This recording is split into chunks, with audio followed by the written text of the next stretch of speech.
There is up now. It's only my Guys, what mother I'm saying is, like how long are you going to stay like? there are two little black birds sitting on. Okay, Yeah. one No, name. you are streaming here. Wow. I can't go live on Eh, Yes. I will push the okay. video to you. So you have to Eh, start from here. So even if you okay. close this one, it will One come out back to this place little like that. black bird. Do you understand? Let me see the voice Do you again. understand? Come on, we're coming to Today the you are online now. black, Okay, black, so black it's sheep. okay, it's fine. Yeah, I should just. Wow. Yes, yes. But I can't stop the stream from here. No, no, no. Okay. When we end, we end it here. I'm not using your Okay. data, I'm using mine. You don't understand. You are not using your Well, data you know, today. this is how you make it. See, We publish 50 of that. I'm Wherever pushing the you video go. here. I think they are here. They are just See, hiding. okay, let me explain to you. The video Wherever came in you here. see, Yeah, I guess. I now start do streaming here and I not start see. recording here. Yes. But there is a When code I you put feel, that will you make You it have say easy. no. transferred it to you. I am really So you surprised. don't need, you are not doing anything. Your own is just for me. I Apollo feel like doing it. Dorata. It's alright. Wow. In Abuja, oh, this is paper. Already key number. City. If you tell me so, I will not take it easy with you. What are this one? My name. You are all from this country. Put your hands together. No, no, don't think you can tell me. Now I know my audience. Ladies and Do you have an gentlemen, earphone? without wasting much of our time, I want to test the we're getting to the business of how the can day. your own side. I'd like to welcome How far now? a beautiful woman to please come give us the opening statement, ladies and gentlemen. Please, all the way from Fort Foundation, please help me put your hands together for Basic Baroa, Mrs. Funke Baroa. Can we give a round of applause? Pay for counter that was damaged. Please keep fabulous to get here. The Chinese guys have not given me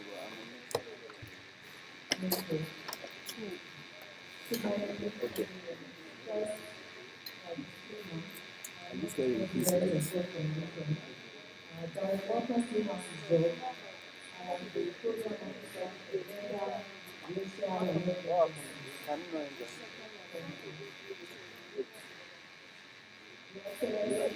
I don't know how long it is. Distinguished and gentlemen, I'm really excited to be here today as a member of the This is a confidential reporting platform and a resource space for communities by gender level initiatives to address sexual harassment in institutions of higher learning. Sexual harassment involves the long-term imposition of sexual gratification in the context of unequal power relations. And then we say a lot about that, so let's So you have not. we know that it's also a movement of preserving all public and private spaces worldwide Can I connect the cable to your laptop? to productivity. Sound Power cable. dynamics already Does it have some? and sexual harassment to Does it thrive. have some?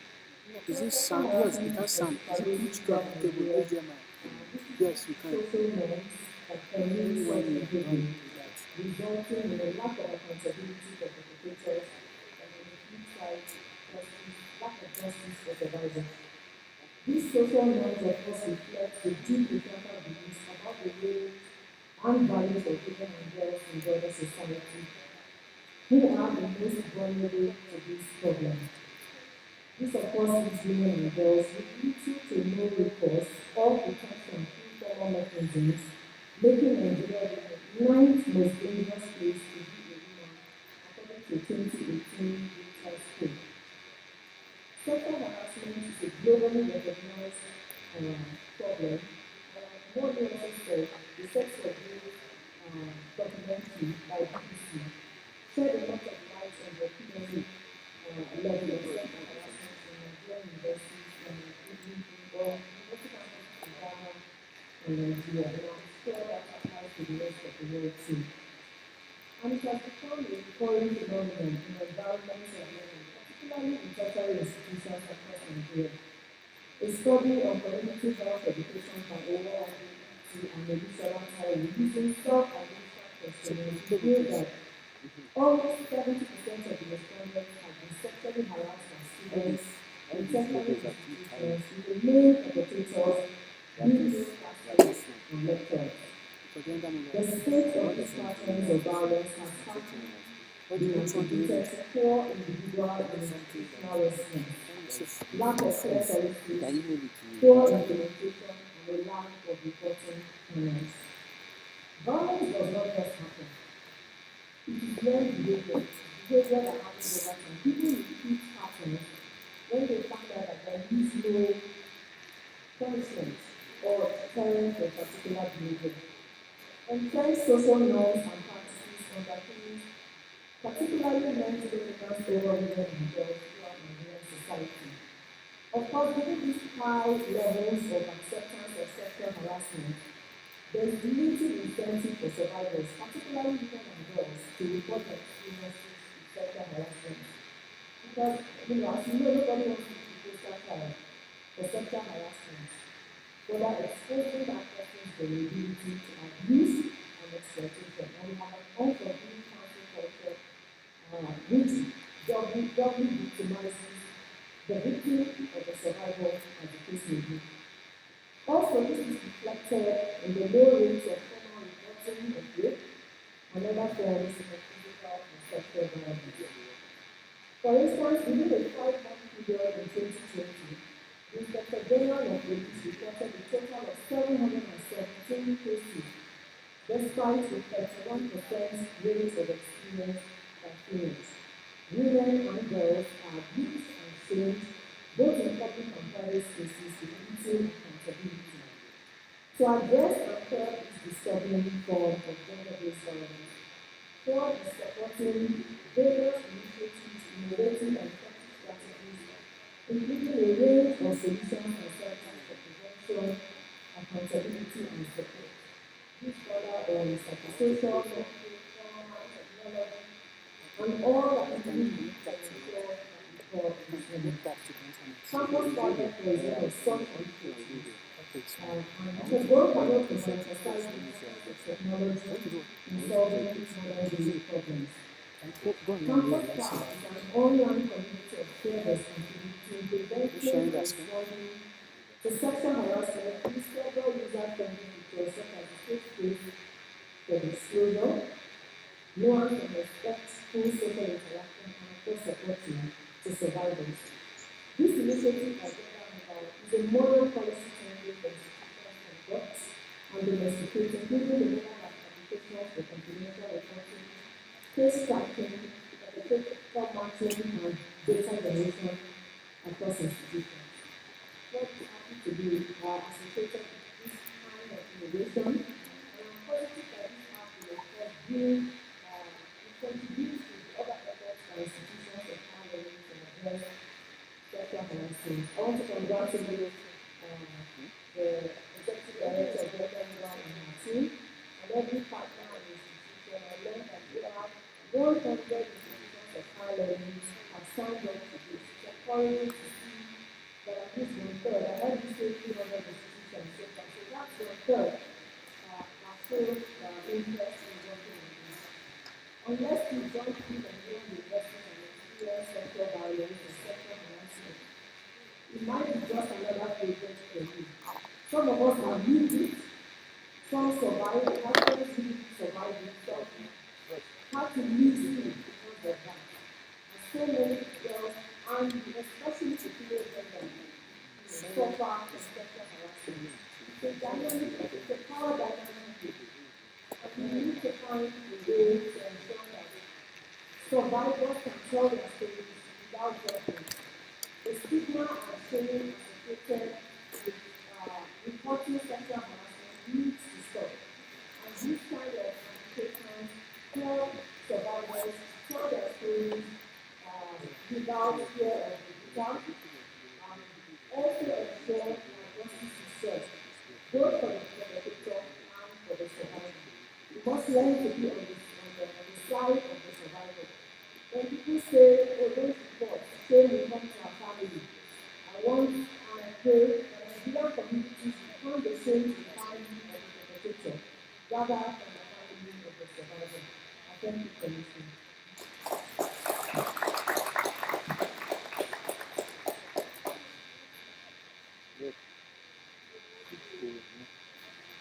Thank you very much. applause for your time, ladies and gentlemen. Ladies and gentlemen, almost all our guests are here. And I'd like to recognize the presence as they come in. Please help me put your hands together as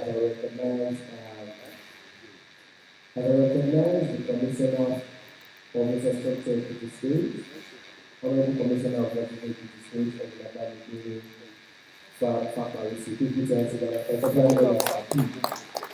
Thank you very much, sir. Wow. Like I said, I'm going to try and take our minds off and bring our minds back. Make sure that we have a balance and we have such an amazing time here. Before we go to the good news message, I'm sure that many of us will want to have an idea of what is really going on, what are we doing here today, what is this about, how does this work, what is the story so far, what is the journey, how do we better understand what we're doing here today. I'd like to please encourage to please just divert our attention to the multimedia and let us take you through our journey, how we started, what we're about, what's the name that we do about. And trust me, you will have a friend. Multimedia can include that.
Okay. I think you're trying to sort out the sound so that this multimedia guys can make their balance. Because the way we are saying it, we want to make it things.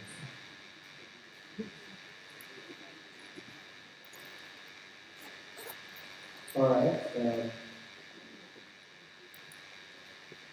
Okay, as I are getting ready, I'm also getting ready for the video, so let me just take us back to here. I'm a very big fan of good music. Very big fan of good music. I envy the generation of our fathers and our mothers. The kind of songs that you enjoy is not the kind of songs you enjoy now. I want to ask, and I want your honest opinion. Songs of those days and songs of this generation, which one do you prefer? Those days of this generation. Those days are a beautiful song. Song like Ọmọ mi ṣòro ti yá dáa. Àbí Ọmọ mi gbọ́ tèmi ti yá dáa. When you're intelligent, there's a song for you. Bàtà mi àkókò ó pẹ́ tí ń bá mọ̀ lórí.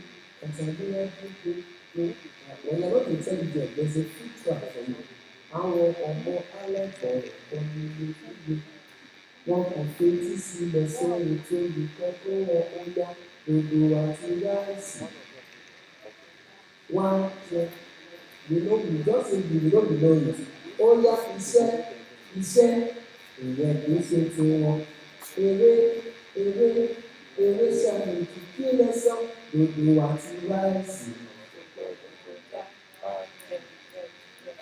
Are you sad to sing this song because I actually see I don't understand. Okay, one of these songs you want to take your back. Yes, ọ̀sẹ̀ estimary o. Wonderful. Ọ̀sẹ̀ estimary o. Ìkọ́dára fúnlẹ̀ lásán. Ìkọ́dára pàṣẹ fífọ́. Ẹni wẹ́sì ìkẹrí jẹ̀rọ̀ wa. Gbogbo ara ẹ̀ tẹ̀tẹ̀ gbogbo ìdán tí ẹ̀ ń lò ìwé náà ìṣàkóso ìwọ̀n ṣàfọ̀. Those is when you see a beautiful lady you want to marry, it is easy. All you have to say is, Informer, I want to marry you. You say, your parents will not advise you. If you marry taxi driver, after your wedding, they will tell you, yeah, your mama, yeah, your papa. What will happen to you? Life go better for you. When you travel for so long, you don't want to come back home, then they send you a message. Baby, no matter where you go, you will forget. Yeah. Well, this is our generation. I don't know who wrote it. Come on. No, tell me who wrote it. Papa, I see. Somebody not thinking that their brother. Somebody speak their brother. That was not one church in our house. They said they would do that in the law. And all the things is now. One day said, oh, you have to. One day I could say that day. You want to use the mother there. It's amazing. But the song family, I don't think I have them there. Igbo I love Igbo people. Everybody their songs, but I don't just understand when they are singing Yoruba songs. When they are singing Yoruba songs, it's always different. Normal song. Láti ọjọ́ tí mo ti rìn, mi ò rí ọlọ́run tí kò gbé spreadsheet. What I heard was, láti ọjọ́ tí mo ti rìn ọ́, meow. Nítorí ìlú dídá sí èdè ìrìnàjò meow. Yeah, all of you say now. Once on the team, everybody say. I was okay, let me do that. So, ladies and gentlemen, are you ready? Are you ready? Okay, ladies and gentlemen, like I said earlier on, for those who just coming in, we want to take you on a journey on what we are now, what gender member is about, our journey so far. We need to have a better understanding of what we're doing today, what we're celebrating, what we're learning, and how we want you to see it. Ladies and gentlemen, please, one more time, tell me about our attention to the Lord. Informational was founded to bridge existing gaps in terms of effective channels for confidential reporting of gender-based violence incidents and access to urgent services via technology adoption. This effort launched with a 24/7 call center infrastructure and a web-based platform to report, access counseling, legal advisory, and information-based media. Within 1 year of launch, data collected from our call center portrayed environments of learning, especially tertiary education institutions, as the center points of sexual harassment, with 81% of the reports emanating from different campus communities. A recent study also revealed that 68.6% of students had experienced sexual harassment. These numbers are not mere statistics to me, because I have been a part of the journey of many victims, and to collapse their experiences into solid data will not do justice to it. What is surprising is not the alarming volume of the cases or the vulnerability of the victims. What is surprising is Sandra's experience, which is the reality of many students. Sandra was an undergraduate student whose academic survival was dependent on meeting the sexual demands of a prominent professor. She threatened to report, but her harasser was a repeat offender. He was quick to remind her of the social status and the oppressive culture that intimidates, shames, and blames the victim. Sandra confided in her friend, who These are void to evidence shared with our confidence. And the management consequently advised her to report at the nearest police station. Within 1 month, Sandra's physical security was threatened 4 times, and her friend became a secondary victim. Sandra dropped out of the institution due to fear of further reprisals and the culture of sexual harassment that pervaded the campus. With this context-specific data and empirical evidence, we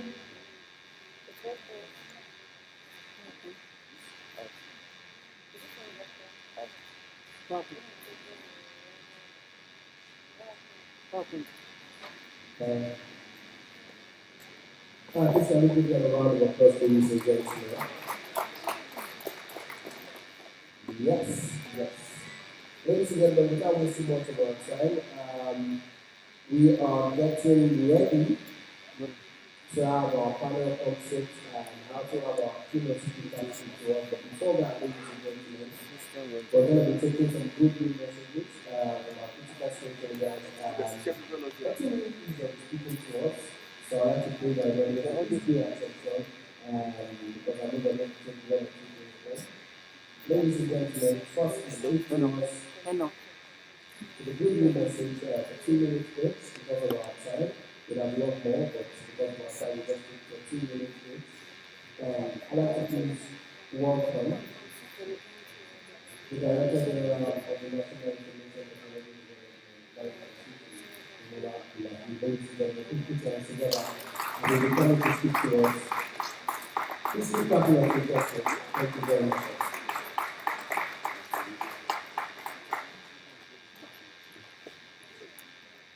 Your Excellency, the First Lady of the State,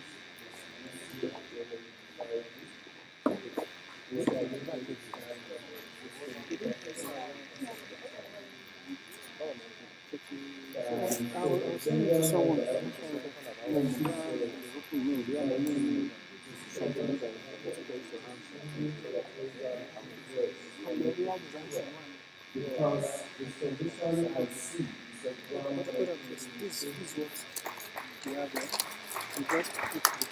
that's when that is one of the boring in our head from just the video they presented and some others we have freedom. We have the logo. Experience sexual harassment. So bringing this kind of machine what kind of things of that kind of help solve the problem actually lead to things and also I believe that's the kind of innovation we are promoting because we see innovation is the process of taking ideas from research to impact. If you have an idea, it's just an idea, but by the time you implement it, to bring something new out, to solve a problem for us, that is innovation. And the way the technology is powering almost everything we do. It will provide a platform for us to record this kind Except of the one you are paying for. because this kind of thing is not something people can publicly report to, and because people sometimes fear of this victimization or emotional or physical and psychological challenge will not allow them to report. But with technology, it will make what it will make impossible to be possible. And it will also provide a platform that can reach other businesses for the promoters of things. Because when we talk about business platform or this kind of platform like Facebook and so on, they are platforms created to solve a problem. But at the end, they come up with a business model for them to make money out of it. So at Media, we are ready to support this initiative and also to provide all necessary policy and guidelines that we need to make this a successful initiative. Thank you very much for your continued. Thank you very much. Ladies and gentlemen, tell us more about that. Next to speak is the representative Honorable Minister of Justice and Attorney General, Professor Pamela Amadi. Very please give her an applause, ladies and gentlemen.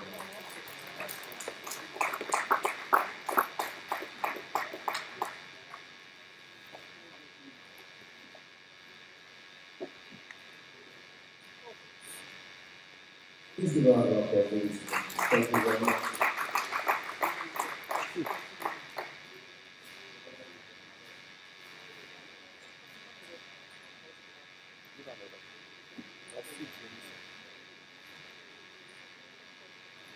Good morning, ladies and gentlemen. Let me use the opportunity to stand on the existing protocol that has been elaborately laid out. However, it is still my honor to acknowledge the presence of the First Lady, Your Excellency, the members of the High Table, are also welcome. It is a privilege to be part of this occasion for two reasons for me. One, as a former acting vice chancellor of the university, and deputy vice chancellor, and secondly, representing the Honorable Attorney General of the Federation and Minister of Justice. So I'm tempted to speak from two perspectives, but I cannot do that.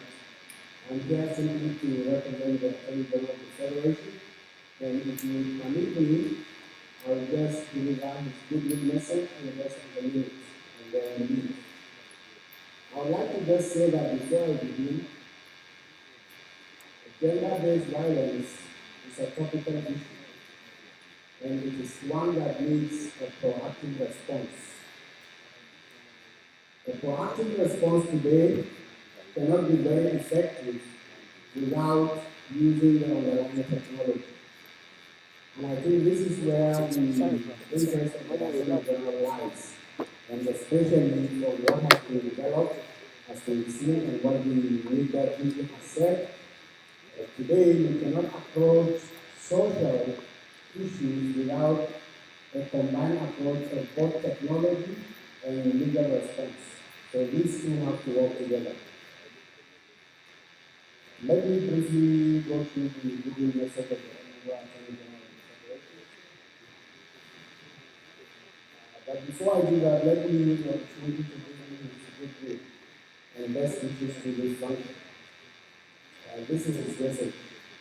I'm delighted to be at this event because it marks a paradigm shift in the way society is beginning to respond proactively to gender-based violence in general, but specifically within the ambit of sexual harassment in tertiary education institutions.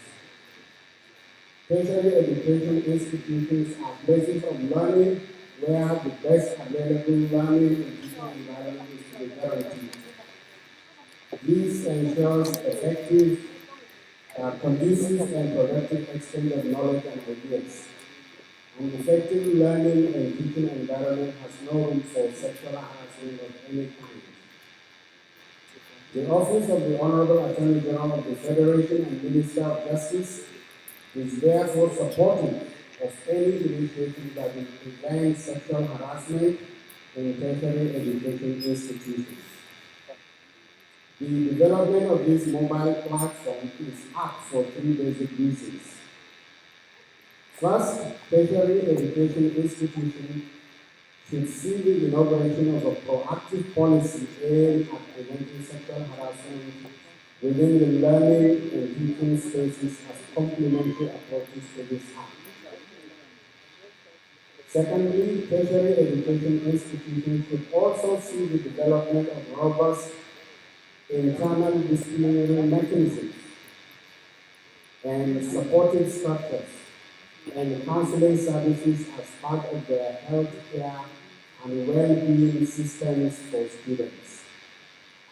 Thirdly, the deployment of technology, in particular, mobile applications such as this should also be geared towards ensuring confidentiality and data privacy, while at the same time ensuring that mobile technology platforms operate within the confines of our existing laws.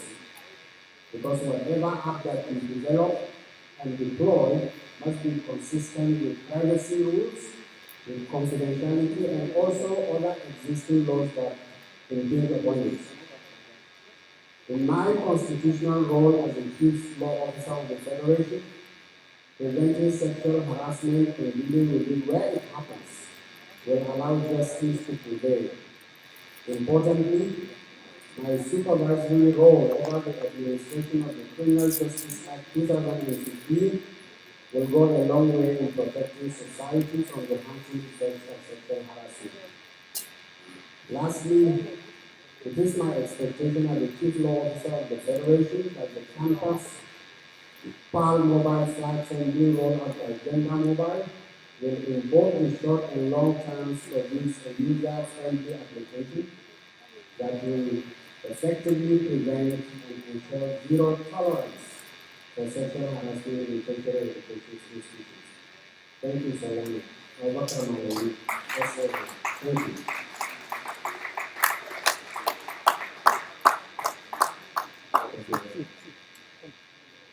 So you need someone like that. You need someone like my father. My father is my father. I remember when I traveled one time, I went to America and I saw kids talking to their fathers anyhow. There was this child in Italy who had a misunderstanding with his father. Child should be nothing less than 13, 14 years old. And the guy was like, okay, my dad, you speak to me. I don't know what I did to him. I said, okay, you just go and ask your dad what you did to him so that he can apologize. So he said, I can't go alone, so I will go with you. So the child went to the father, hit the father in the eye, and said, Daddy, I want to ask you a question. The father said, what? And the child said, I can't make this up. In the third word, he said, Dad, are you mad? In my mind, I already saw transiting to glory. Because I know this father will this one. He looked at the father and said, Dad, are you mad? The father was like, no, I'm not mad. But if you try this again, I'm going to be mad. I don't know that are you mad is another word for are you angry in abroad. So I said, this thing that this boy can make it, I'll do it for my father in Lagos. This room, like I said, was the one my dad always said. Ladies and gentlemen, my father did not offend me. I did not offend my father. There was no offense. I don't know what came over me. My father left something on the table. He was angry that you guys are my dad. You guys are me, and I'm my dad. Look at my day very well and see my father transition. His face changes overnight. When I say one thing, when people say, Dad, are you mad? I see my father's face. Are you ready? 1, 2, go. It was are you that I said last. And the next thing I saw myself, I was in the hospital, they hung my neck. My father said to me, are you okay? I said, Dad, I am mad. I cannot come and kill. So as I'm looking at this, all I'm seeing is that I want to do this. Yes, sir. My father. I even know jump before my friends were calling me jump online. In our office, you see jump register, you see the president's picture, and you see a picture like this. I have even jump sending t-shirts, jump for life. My mother always said, my mom is from those things. You call me, stay there, I'm mommy. When are you going to get admission? I said, Mommy, dear, jump, I said, no, wala. It was one day I had malaria, I went to the hospital, they admitted me, and I called my mom. I said, Mommy, I'm on admission. She said, thank God, they'll finally. I said, no, man. They said, I have malaria. I said, whatever course you're doing, don't worry, continue that one first. When you're done, we'll take you from there. So that you look like my father, and my father used to give me money every time. Ladies and gentlemen, the video you saw earlier on is just half of what we want you to see. Very soon we're going to show you the full video. Coming to speak right now, ladies and gentlemen, for 2 minutes or so, I'd like to welcome the country representing to UNFPA. This is the Harassment. Are going to please come? Yeah, please put your hands together, ladies and gentlemen. After that, the Director General MOO in the state. Please put your hands together for our government.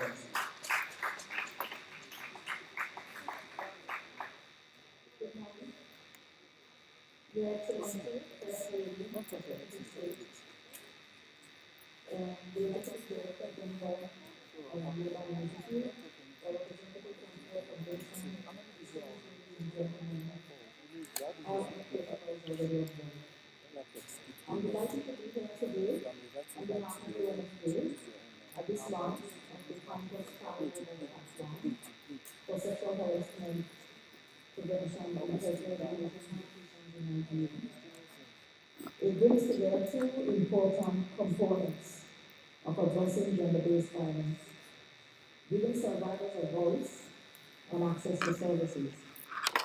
Indeed, the use of technology to do this is at the students of tertiary institutions, a place of learning, but unfortunately a place that has, over the years, earned the poor reputation of being an unsafe environment due to the increasingly reported cases of harassment. While we recognize that the increasing reportage is a sign of more persons no longer accepting to remain quiet and silent, it also underscores that harassment has become so pervasive in our tertiary institutions. UNFA congratulates the founder and implementers of this app, International Initiative and Fair Foundation, as it will promote schools as a harassment-free environment so that girls and women can obtain education safely. Indeed, access to education is key to this spirit of action, where we all need to collectively strengthen, collaborate, and re-energize our efforts towards achieving gender equality for African women and girls. It is important to note that we do recognize that boys and men are also subject to harassment and therefore pray that this act will meet their needs as well. Let me also take this as an opportunity to recognize the national efforts in the passage of the bill for an act to prevent, prohibit, and redress sexual harassment of students in tertiary educational institutions by the Senate, and encourage the lower house to follow this and expedite the signing into law of this important bill. It will be in recognition that the bill can also cascade similar protective mechanisms in institutions at other levels. We must ensure that the platform is part of the collective action to make our school environment a safer place for learning without fear of internal or external gender-based violence and harassment, kidnapping, or abduction. In line with this UNFA collaboration with Second Alliance, commissioned a short video on the topic, which was released earlier last month. Indeed, if millions of Nigerian girls do not have access to safe and quality education, if fulfilling their potential are hindered by child marriage, female genital mutilation, and gender-based violence, women's inclusion and meaningful participation in the public sphere will act as a stumbling block in the country's efforts to accelerate the achievement of its government's economic recovery plan. To do this, we must empower women and girls through information, convincing policies, and ensuring access to quality services for improving their health, including sexual, reproductive, and mental health. And I hope this act can be a source of the integrated services they require. Your Excellency, distinguished ladies and gentlemen, let me end by reiterating UNFA's commitment to supporting the government of Nigeria to realize gender equality in line with the transformational goals of zero maternal death, zero electric family planning, and zero gender-based violence. I thank you so much for listening. Thank you very much, Mama. We have a lot of speakers today, but we'll take this and we'll come back later. Please help me welcome to speak next, Nigeria Bank Village Apparel. Can we give a round of applause for this event? Please keep your hand until you get here.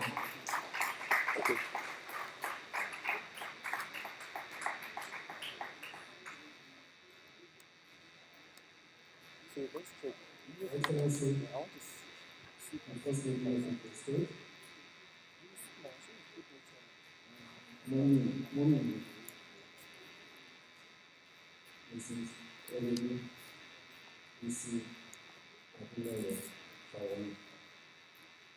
I would like to stand on other person's protocol not supposed to be right now. Now it's supposed to be in form of let me say, appreciation, but including the mass. Because what we are doing today is amazing. Solar mobile initiative and we do a lot of work, and people of like minds that are money is supporting solar mobile initiative to attend this milestone. So now we appreciate everyone who has come here today to honor this invitation to be part of this very important landmark achievement of beginning to develop an app that will help to stem sexual violence and educational facilities across the country. The app is feature rich because it contains so many features that will ensure education and bring about social collaboration on campus. So I thank you all and I wish you a nice presentation today. Thank you.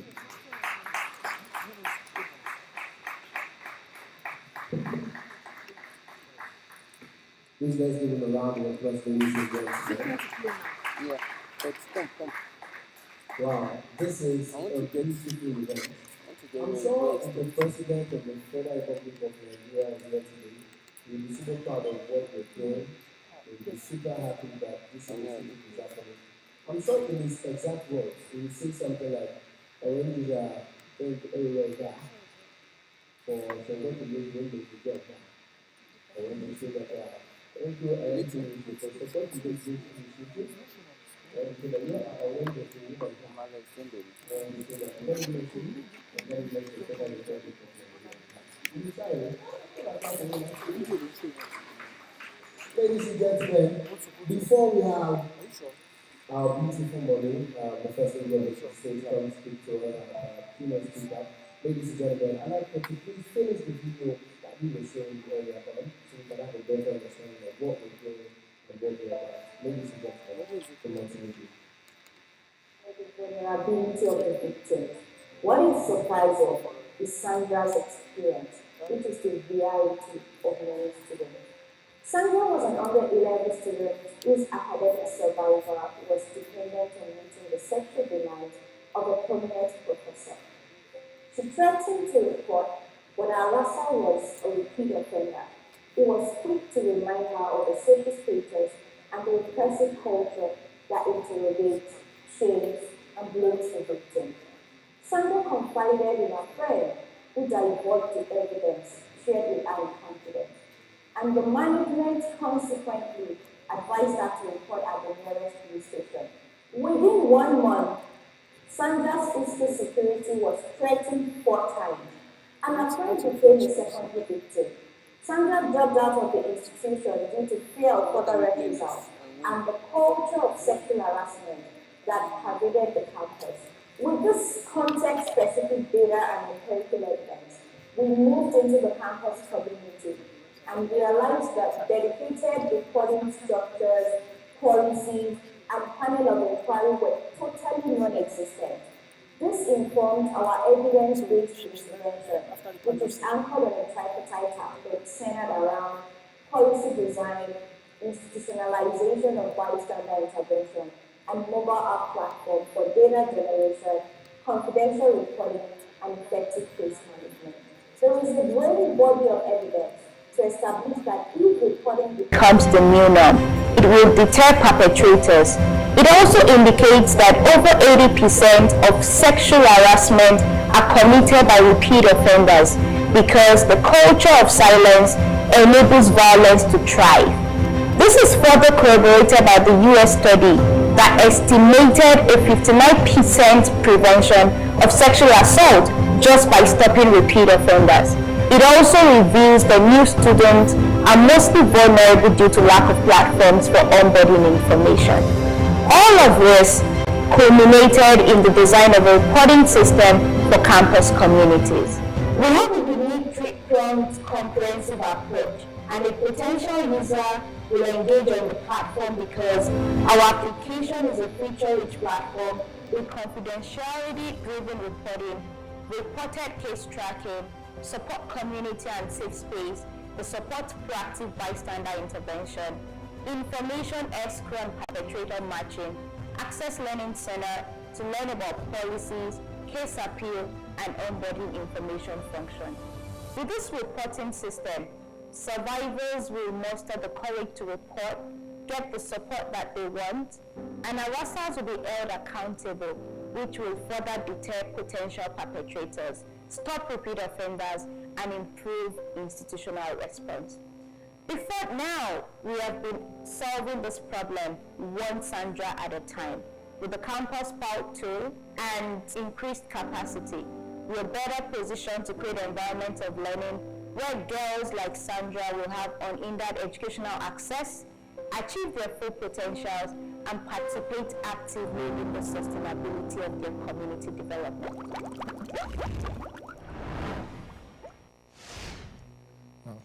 Ladies and gentlemen, if your hands are not busy, with a standing ovation, please help me make welcome the First Lady of Ekiti State.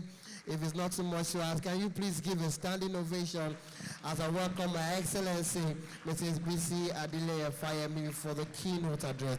Please keep clapping until she gets here. Thank you very much. Please keep clapping, keep clapping.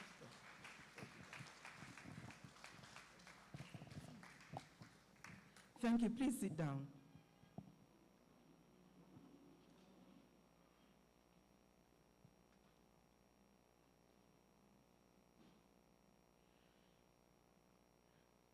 All the top government functionaries at the federal level and state level who are present here this morning, all the representatives of the development agencies, and please permit me to recognize especially Madam Funke Baruwa of the Ford Foundation. Thank you for supporting this initiative.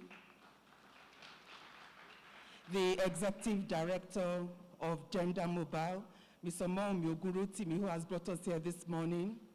Great Nigerian students, good morning to you all.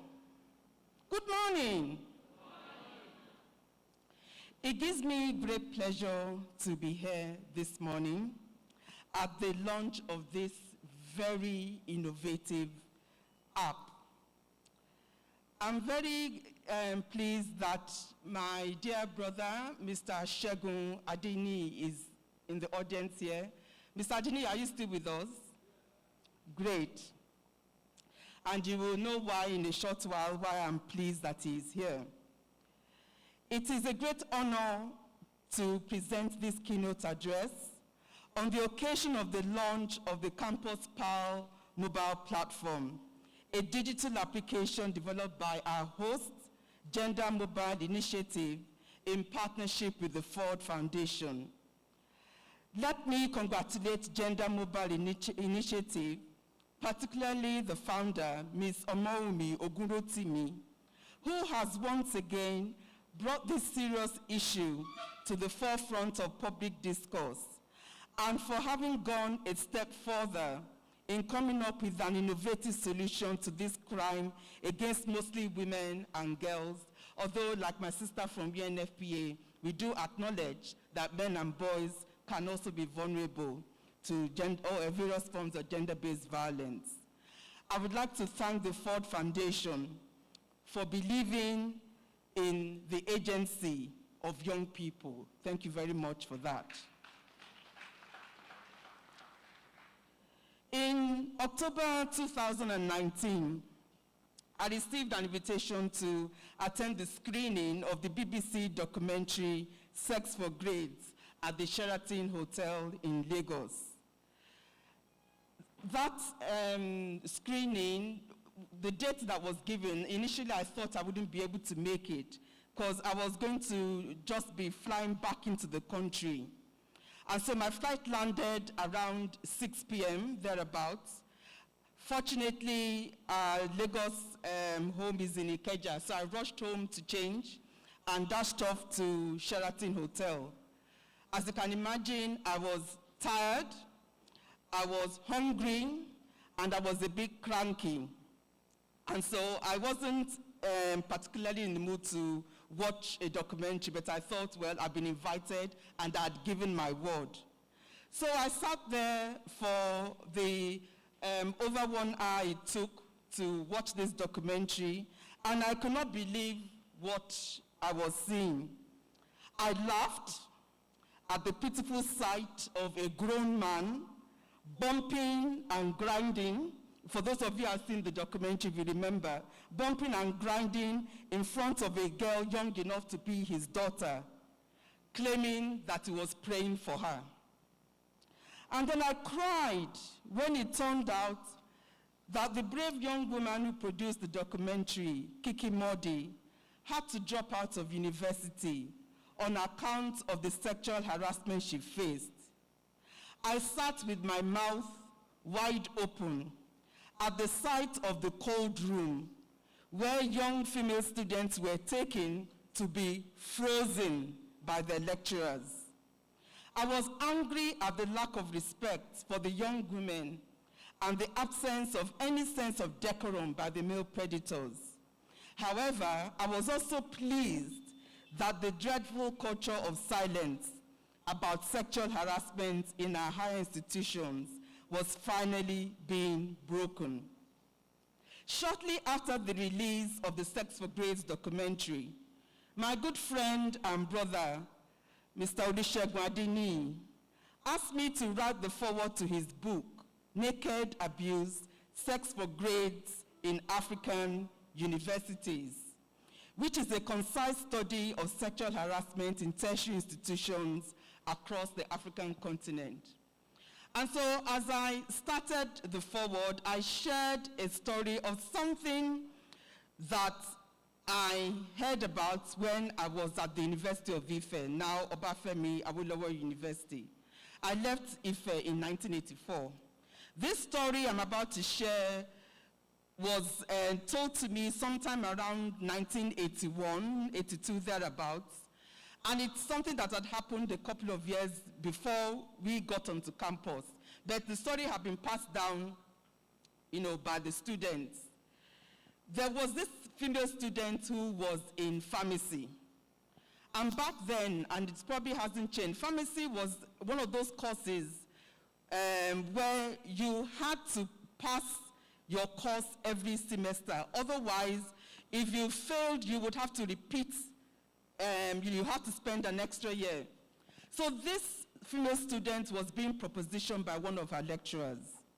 And she said no, and she kept failing. So she spent 2 extra years. So she took her exams again, and she went to check for her results on the notice board. And she had failed yet again. And something snapped in this young woman. I think the lecturer's office was somewhere, or the place where she went to check her results was somewhere on the 3rd floor or so. The lecturer's office was maybe on the 1st floor. So right from where she was, she started stripping herself. She started to unbutton her blouse. And she started to descend the stairs.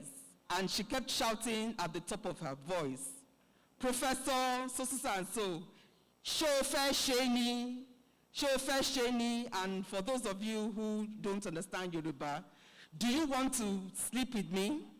And by the time she got to his office, she probably was down to her bra. So people then, got hold of her and, tried to resolve the situation. I've never forgotten that story. And I go back to it because I want to emphasize that issues to do with sexual harassment have been with us for a long time. It is nothing new. But what is new is that gradually the culture of silence is being broken. And I was very pleased that it took things like that documentary that Kiki Modi so bravely put together, and increasingly more young women, brave young women in different tertiary institutions coming forward to talk about their experiences and seek for redress. and the shift in the attitude of the general public. And so now we are living in a time where people have come to some kind of consensus that we cannot continue to allow a situation where our girls cannot receive an education with peace of mind. And what my brother Segun Adeni did with this book is absolutely important, because he placed what is happening around sexual harassment and tertiary institutions within the broader context of what happens across board in many African universities. And the problems are usually the same. The sense of entitlement that male lecturers have to the bodies of young women, their students, the breach of trust, young students looking up to their lecturers, believing that these lecturers are role models, they are father figures, or at the very least, brother figures, mentors, and the consistent breach of that trust, and the impunity that goes with it. And so I'm really glad that we are here today to look at one of those ways in which this problem can be solved, in which this culture of silence can continue to be broken, and in which our tertiary institutions can at least take some accountability for ensuring that our students, particularly the female students, receive an education in an atmosphere that is safe and that is conducive to learning. Now, we have had a lot of conversations around gender-based violence in Nigeria over the past year. During the COVID-19 lockdowns in the year 2020, there was a lot of attention focused on the spike in various forms of sexual and gender-based violence, and there was a public outcry after hearing of one case after another after another. In June 2020, the Nigerian Governors Forum declared a state of emergency on gender-based violence in Nigeria. And as I said, this was in light of the huge outcry that followed the increase in reported cases of sexual and gender-based violence. Since this declaration, the Federal Ministry of Women Affairs, the Nigerian Governors' Wives Against Gender-Based Violence, and numerous women's rights organizations have been advocating for sustained action and commitment to ending all forms of gender-based violence. And again, following on from what happened with the documentary that Kikimodi helped produce in 2019, in 2020, the Nigerian Senate passed a bill on sexual harassment in tertiary institutions. We hope that this bill gets signed into law as soon as possible, and we hope it will continue to make a difference in the lives of our students. And it is our hope that all private and public institutions will internalize and implement the provisions of similar sexual harassment and GBV laws and policies. Now, when the Nigerian Governors Forum declared the state of emergency, the idea was that they would all go back to their states and try and ensure that there were laws, policies, and services in place to address all forms of gender-based violence. And this has been happening, and the Nigerian Governors' Wives Against Gender-Based Violence, the flagship project of the Nigerian Governors' Wives Forum, we have been monitoring what has been going on in our states in that regard. But our own understanding of this state of emergency is that it does not apply to governments alone. It does not apply to state governments alone. It applies to all public and private institutions. So all institutions in the country need to adopt their own understanding of a state of emergency. Distinguished ladies and gentlemen, right now in many of our tertiary institutions, there is a state of emergency on sexual harassment and various forms of gender-based violence, whether people like to admit it or not.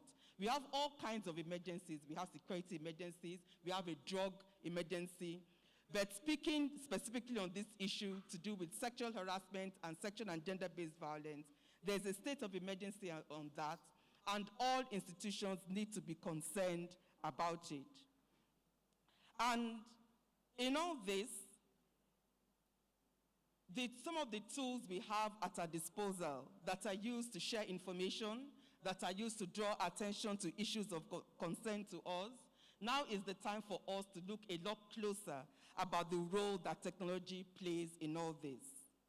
So with the evolving nature of sexual harassment and the built-in stigmatization within the system that discourages victims from taking action against their abusers and perpetuating the culture of silence, it should be noted that victims need immediate support systems and action, get towards a framework for seeking and getting redress. And this is where technological advances as a tool for social change becomes extremely important. So ladies and gentlemen, it is with much pride and appreciation that we should be pleased to be here at this historical launch of Gender Mobile's creative vision through its Campus PAL mobile platform, a first of its kind and a truly imaginative application of technology to a social problem.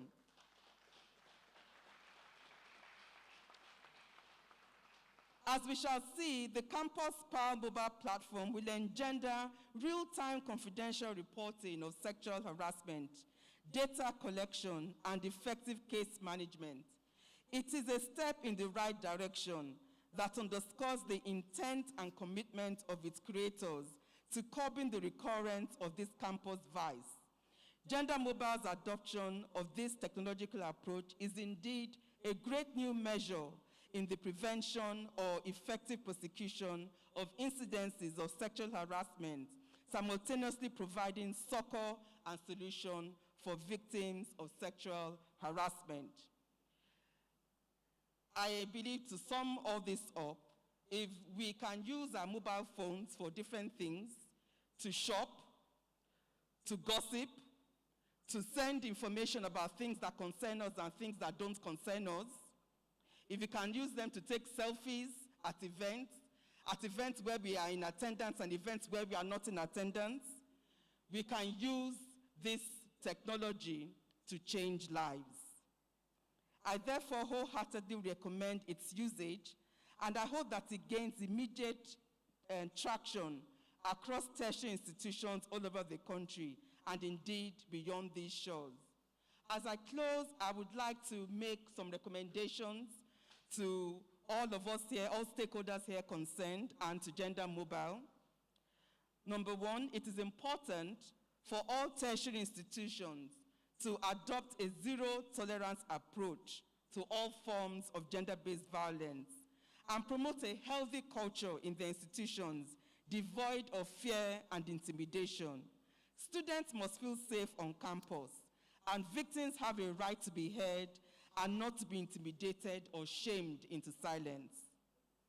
Second, all tertiary institutions should have a sexual offenses and harassment policy, and all lecturers, workers, and students must be familiar with its provisions.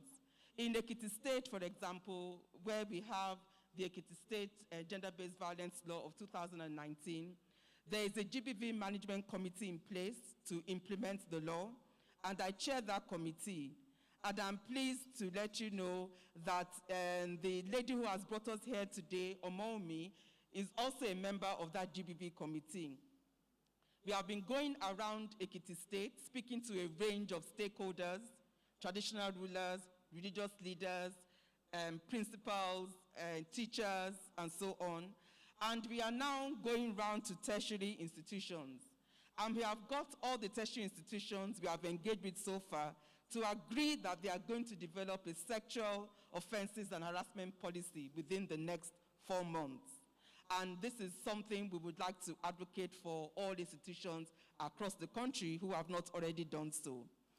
Third, we would like school authorities to make the required financial, material, and technical resources available for the implementation of any sexual harassment policies in place.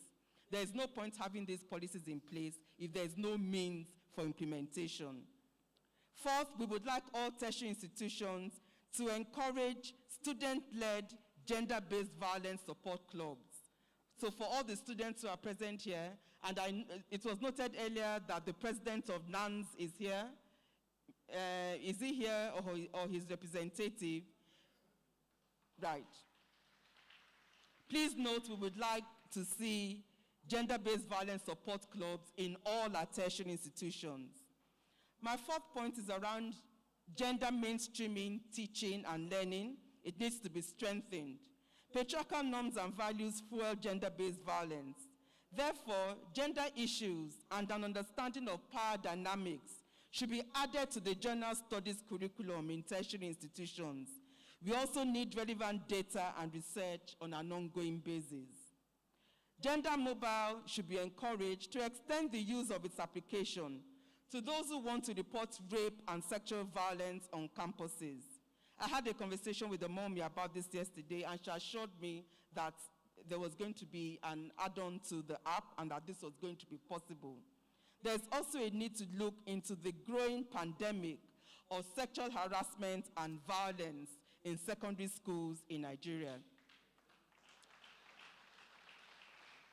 We probably, for the top government officials here, who I know are also parents and grandparents, we need to open our eyes very wide and see what is going on in our secondary schools today. It will break your heart, and we are not paying enough attention to that, but that's probably the subject of another gathering.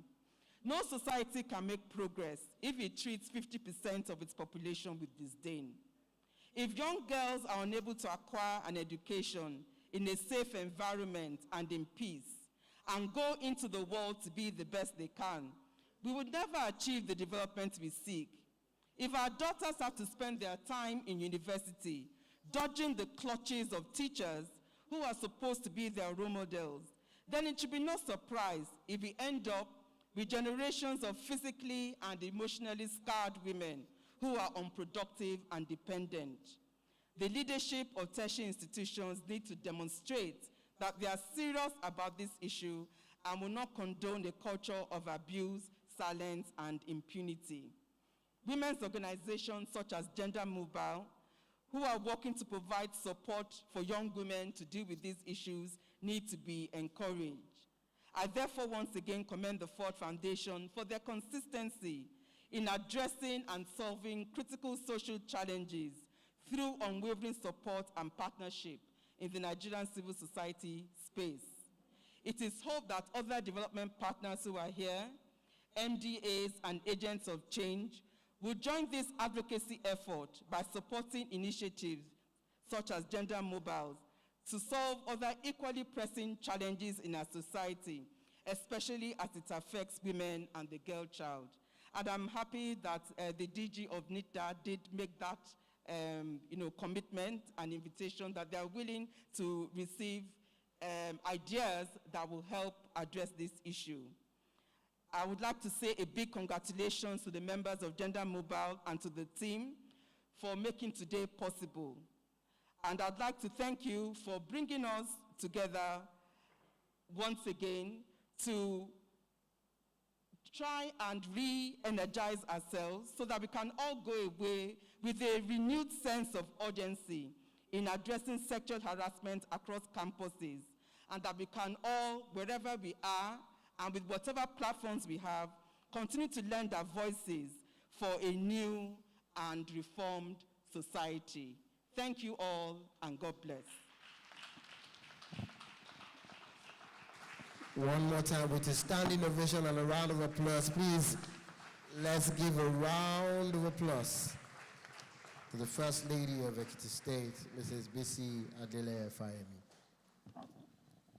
Thank you very much, ma'am.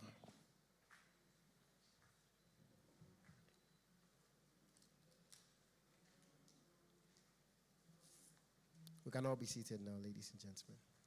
Thank you very much, ma, for that amazing message. Thank you very much for that amazing speech, amazing address. Ladies and gentlemen, we have some very special guests in our midst. I'd like to recognize the presence of Comrade Adeyeye Olubenga, Pilot Director of Special Duties NANS, representing the NANS President. Can you please give a round of applause? Thank you very much. Also, ladies and gentlemen, I'd like to recognize the presence of the National Human Rights Commission Executive Secretary, represented by the Director of Women and Children Department, Mr. Harry Obe. Can we please give a round of applause, ladies and gentlemen? Also in the house there, ladies and gentlemen, we have the Chairman Editorial Board this day, Olusegun Adeniyi. Can we give a round of applause, ladies and gentlemen? All right, Mommy, thank you very much. Thank you so much. We've learned so much, and I'm sure that we're also going to preach what you've taught us here today. Thank you, and thank you for taking out your time to be here. I love women and I respect them so much, especially my mom. My mother is one. If you're a woman here, I want you to put your hands together for yourself. I want to thank you especially for training us the way you trained us. In America, I saw one woman who said, I love African women, especially Nigerian women. I love how they train their kids because abroad we can't beat our kids and they disrespect us. I said, no, our African mothers respect us and they train us in the right way. He said, Kenny, you don't understand. Our kids don't respect us. I said, show me an example. And she said, Kenny, follow me. And I followed her to her house. And she said, Kenny, I'm going to show you something. And she called a 16-year-old child. And she said, Tracy. And she said, Ma. And the woman was begging her 16-year-old child to help her wash the plates. She said, Tracy, please help me do dishes. Tracy was like, Mom, you go do the dishes yourself. I'm going to my room to do TikTok. Duh. My mother, Iyabeji. First of all, an African mother will tell you something, but she means the opposite. My mother will tell you, Kende, there are plates in the kitchen. They are dirty. Leave them. Don't wash them. No, just leave them there. Let them be smelling. Don't wash them. When I come back, you will tell me if I gave birth to you or you gave birth to me. Ladies and gentlemen, my mother told me this exact words at 7:30 in the morning. And she said, Kende, there are plates in the kitchen. Don't wash them. I was watching a season movie. I forgot to wash the plate. Normally, my mom comes home around 8:50 in the night. As at 8:30, I said, oh, I had not done the dishes, so I need to run to the kitchen to do the dishes. When I got to the kitchen, opened the door, I saw my mom washing the plates. Who said, hey? Exactly. My mom washing the plate is not the problem, but the song she was singing. To God be the glory, great things he has done. And give him the glory, somebody will die. I started packing my bags. My father said, where are you going to? I said, this world is not my own. I am just passing by. So, Mommy, when you were speaking, you sounded so much like Mama. Can we give her a round of applause, ladies and gentlemen? And with that beautiful voice, I think we need voices like this to speak. Mommy, I don't know. I've traveled, though. I traveled abroad. I went to America, and I saw their airports. Their airports, the way they announce flights, is different. When you get abroad, you hear something like, boom, boom. Attention, please. All passengers on British Airways to Lagos should please proceed for boarding. Mommy, I don't know who is in our MM2, but they need to give that girl tom-tom to lick because it's never clear.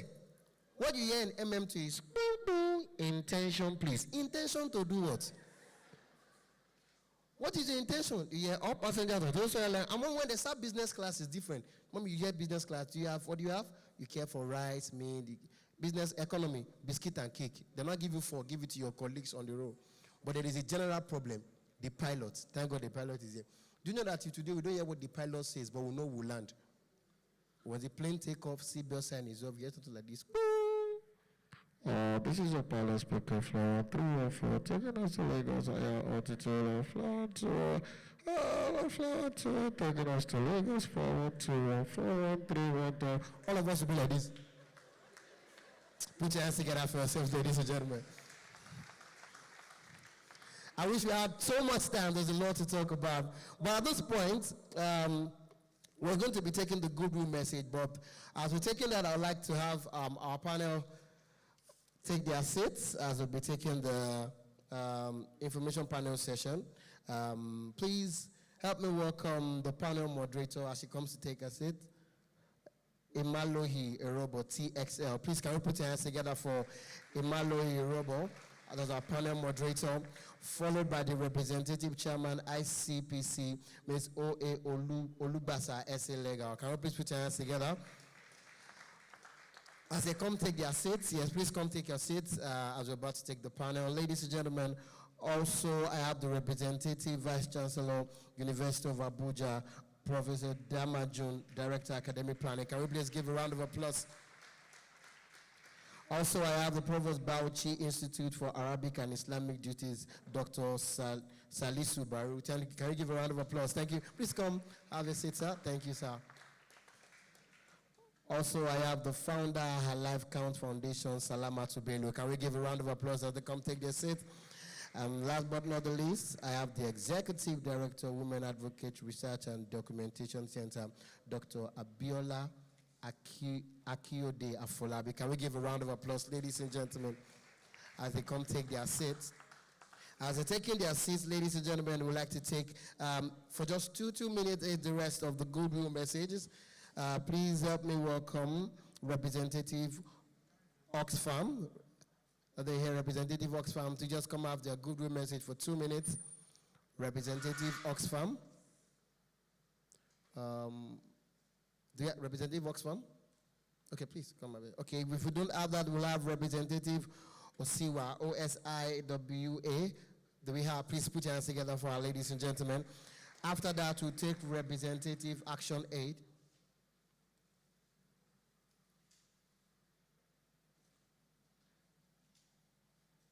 All right, I will come back to that. We're getting ready for the panel session, but we'll take the goodwill. Please come up, man. Come up. Thank you, man. Thank you very much. Good morning, everyone. Your Excellency, the First Lady of Ekiti State, the Executive Director of Gender Mobile, and all protocols duly already established. On behalf of the Open Society Initiative for West Africa, we're delighted to be here. We're delighted to be at the launch of this mobile app, which we feel is very, very important. As other speakers have said in their goodwill messages, this is way overdue. And as we all know, gender-based violence across the world has taken a disturbing turn, especially since the outbreak of the coronavirus last year. With records of incidents in hundreds, GBV is the longest lasting pandemic globally, seeing that it has transcended generations, such that while the forms of GBV, including sexual, physical, social, psychological, remain the same, the ways they have played out have been more gruesome and brutal. Children are not spared, neither are adolescents and the elderly. Across the world, incidences of GBV cases are rarely reported. This situation is similar in Nigeria, and where GBV is eventually reported, the judicial system oftentimes fails to provide adequate remedies. Therefore, a simultaneous, robust, and holistic approach that combines the tripartite pillars of prevention, accountability, and support will be more strategic, effective, and sustainable in curbing all forms of GBV in Nigeria, which is why this launch to us is very, very important. OSIWA believes that response actions can be assessed through 3 thematic pillars: prevention, accountability, and support. In prevention, focusing on actions that must be taken to prevent the occurrence of any form of GBV, including awareness creation, education, and reorientation, challenging the ending unfavorable cultural and religious norms and practices.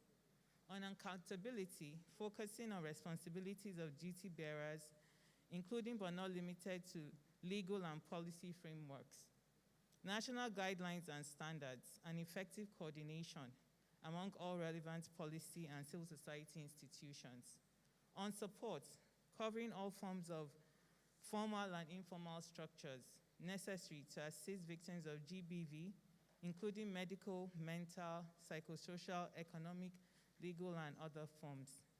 In Osiwa, for instance, we have been supporting various GBV initiatives. This has included the launch of the OnSub app, which is a digital platform that connects victims of GBV to stakeholders working in the GBV space.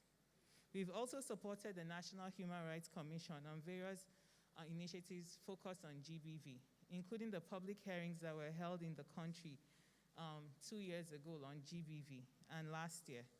We've worked with organizations who have provided strategic litigation on GBV cases. We have partners such as Braveheart Initiative in Edo State who are currently doing that. We've partnered with other organizations such as Partnership for Justice, Maribel Center, Project Alert, Ward C, who are all providing various forms of GBV initiative projects in Nigeria. Ward C, for instance, is currently conducting research on GBV in higher institutions, which I think is linked to this project that Gender Mobile is launching today. We are very delighted to be part of today's launch, and we wish the organizers, the founders of this very fruitful deliberations as we continue with the launch today. Thank you very much for having us. Thank you, First Lady. Thank you. Can we give a round of applause, ladies and gentlemen? Next to speak, please help me welcome Representative Action Aid. Representative Action Aid. Do we have Representative Action Aid? All right. Ladies and gentlemen, I would like to bring forward to the eye table to sit down. Ladies and gentlemen, please help me welcome the National Human Rights Commission Executive Secretary, represented by Director of Women and Children Department, Mr. Harry Obey. Please to come sit in front. Please, can we give a round of applause? Thank you very much. Also to come sit in front is the Director, Public Engagement and Mass Mobilization, Mrs. Ruth Ogu. Can we give her a round of applause, ladies and gentlemen? Let's come sit in front. Yeah, okay. Please come on. Please come forward, ma'am. Yes, ma'am. Yes, ma'am. Thank you very much, ma'am. Let's give her a round of applause. All right, next to speak, please help me welcome for the goodwill message for just 2 minutes, the representative of Director General NOA to come speak for the goodwill message. Can we give a round of applause? Representative, yes, thank you very much, ma'am. And after that, we have the representative text fund to come speak for the goodwill message.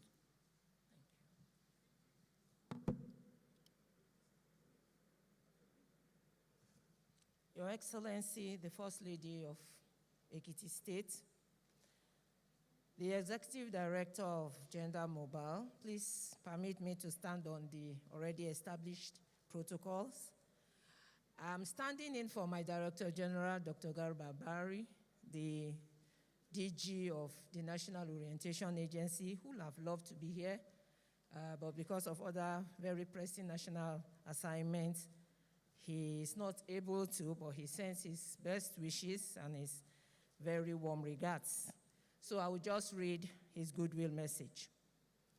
I am most delighted to be part of this very important event. May I also appreciate the organizers for inviting the National Orientation Agency to this very auspicious launch, considering the mandate of the agency, which makes the agency a very vital stakeholder in the fight against sexual and gender-based violence. In furtherance of NOAA's mandate of educating, sensitizing, and promoting positive value reorientation in Nigeria, the agency initiated the nationwide attitudinal reorientation program for students in tertiary institutions, also named Campus Focus, since 2012. The program provides an interactive platform where students are sensitized and encouraged to shun all forms of social vices, which include sexual and gender-based violence, of course, sexual harassment, irregular migration, and other negative behaviors practiced by the youth in our higher institutions. The program has afforded the NOA the opportunity to collaborate with various ministries, departments, and agencies non-governmental organizations such as Gender Mobile in the fight against such social vices. The agency has so far carried out the program in over 50 campuses and still counting across 6 geopolitical zones. Tomorrow, we are in Lagos, in the Polytechnic in Lagos. The following day, we are in KB in one of the polytechnics.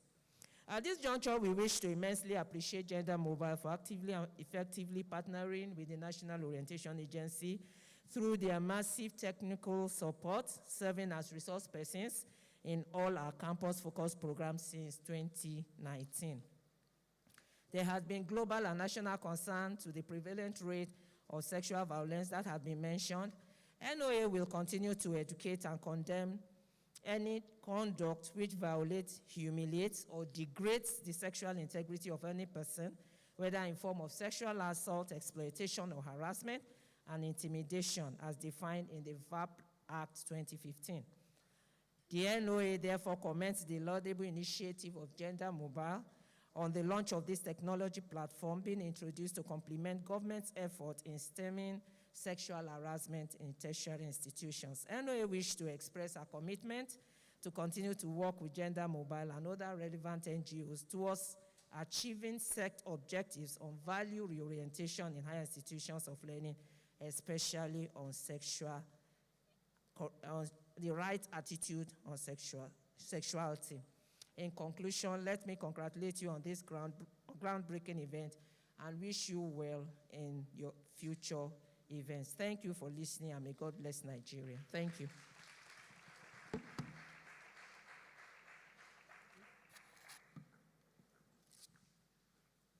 All right. Next to speak, ladies and gentlemen, there's a representative text fund. I don't know if they are. Please put your hands together for representative text fund. Can we give a round of applause as they come to speak for the goodwill message? Yes.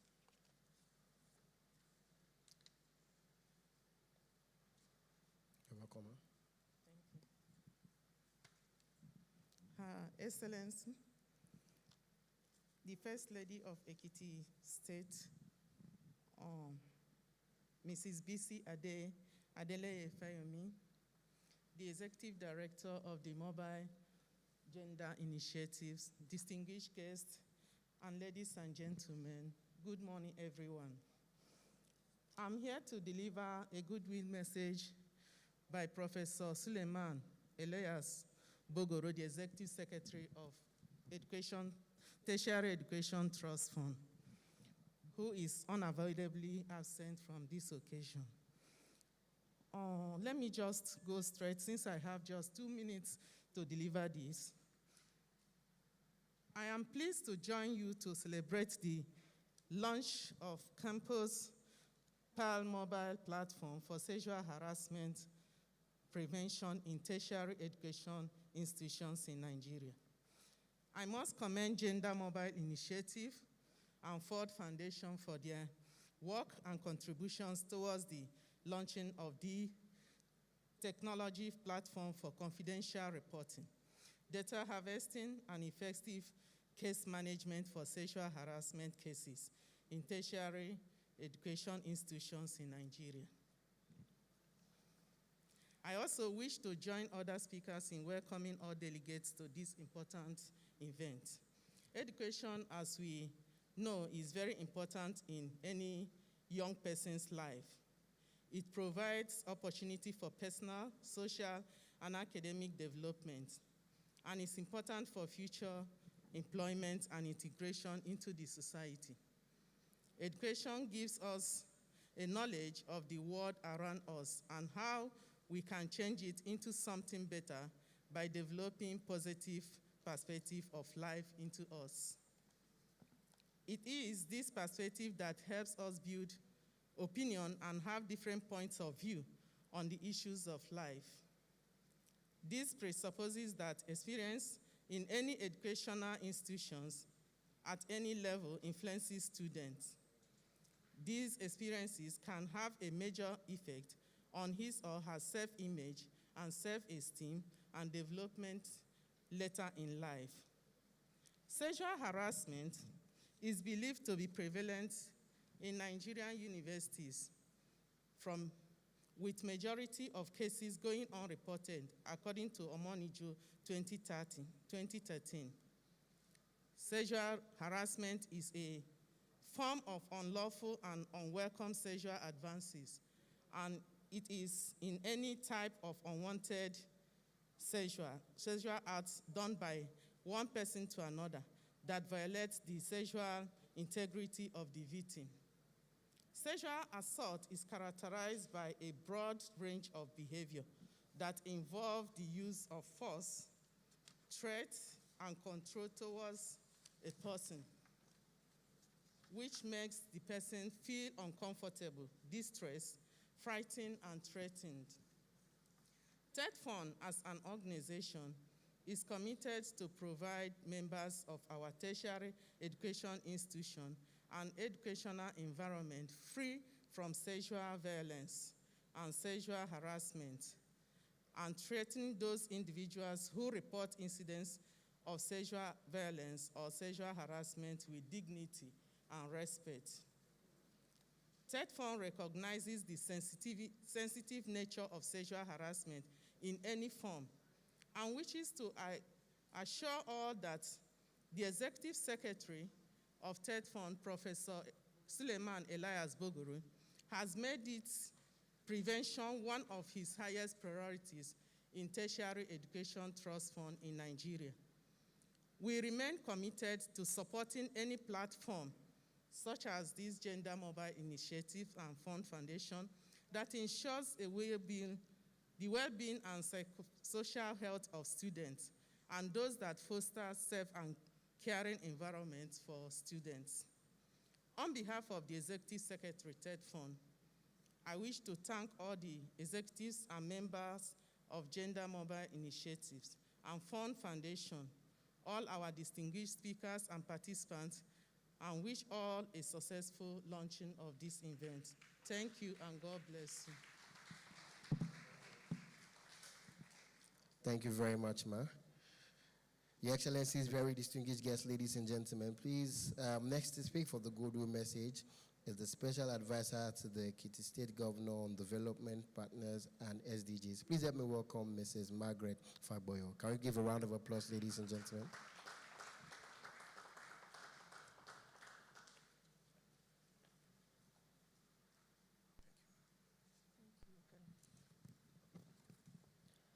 Your Excellency, a woman who has put Ekiti State on the global map, a woman who has raised the issue of gender sensitivity and alertness, a woman who has continued to raise the bar, a woman who is counting where it counts, a woman who is our rapper in Ekiti State, our Mother General, Erelu Bisifayemi.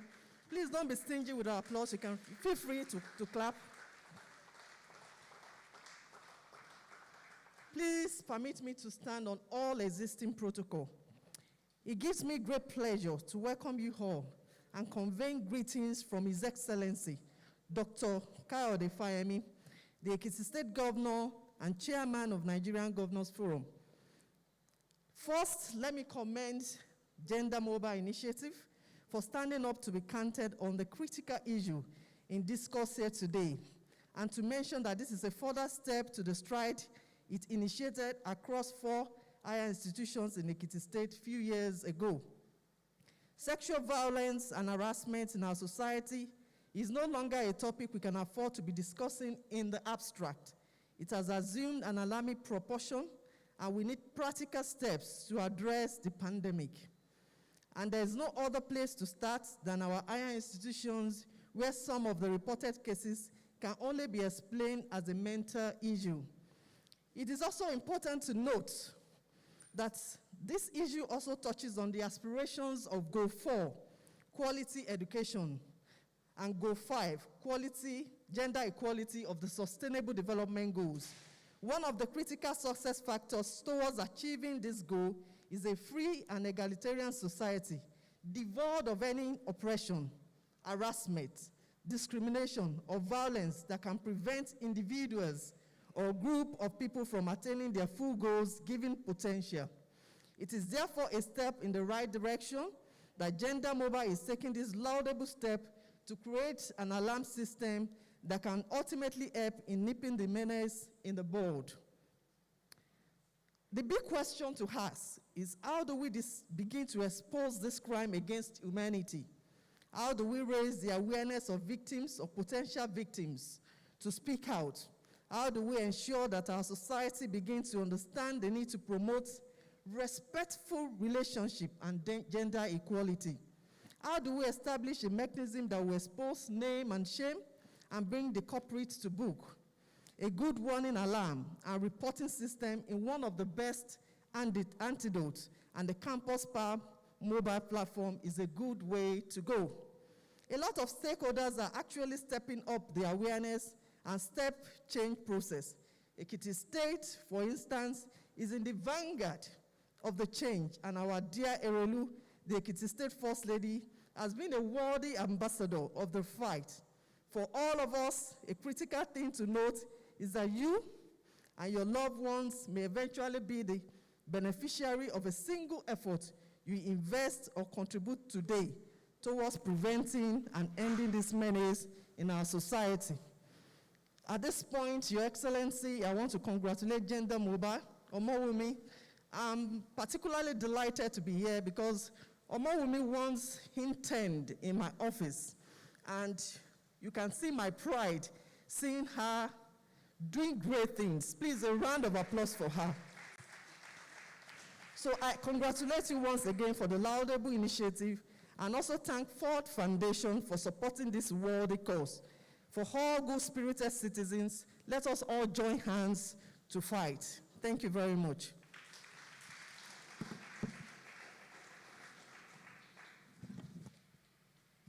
Thank you very much, Ma. Please, can we give her a round of applause? We'd like you to have your seat in front, Ma. Thank you so much. Ladies and gentlemen, last but not the least to speak before we go to the panel, I'd like to welcome, representing the NAS president, please help me welcome Comrade Adeyeye Olubenga. Let's give him a round of applause, ladies and gentlemen. And after this, we'll go straight to the panels.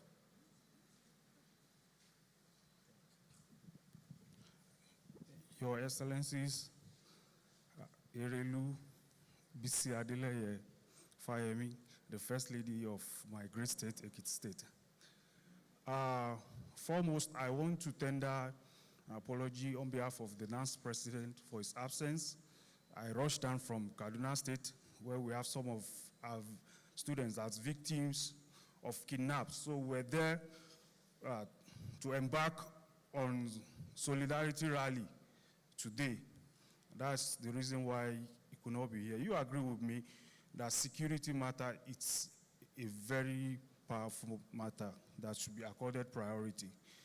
I want to applaud and appreciate the initiator of this laudable platform or app to combating the social menace of sexual harassment on campus.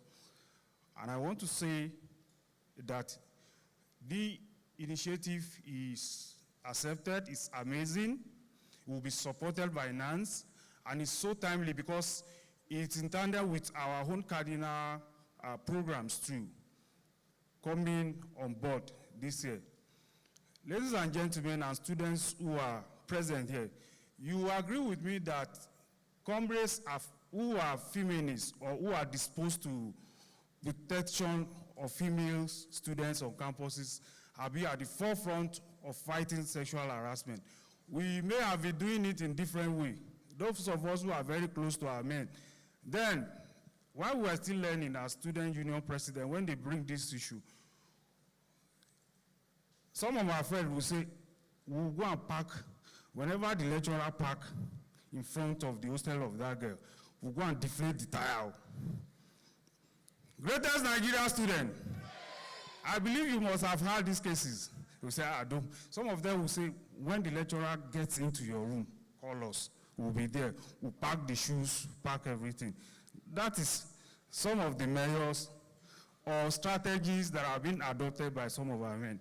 But growing up, we realize that a lot of technicalities in combating this issue are involved.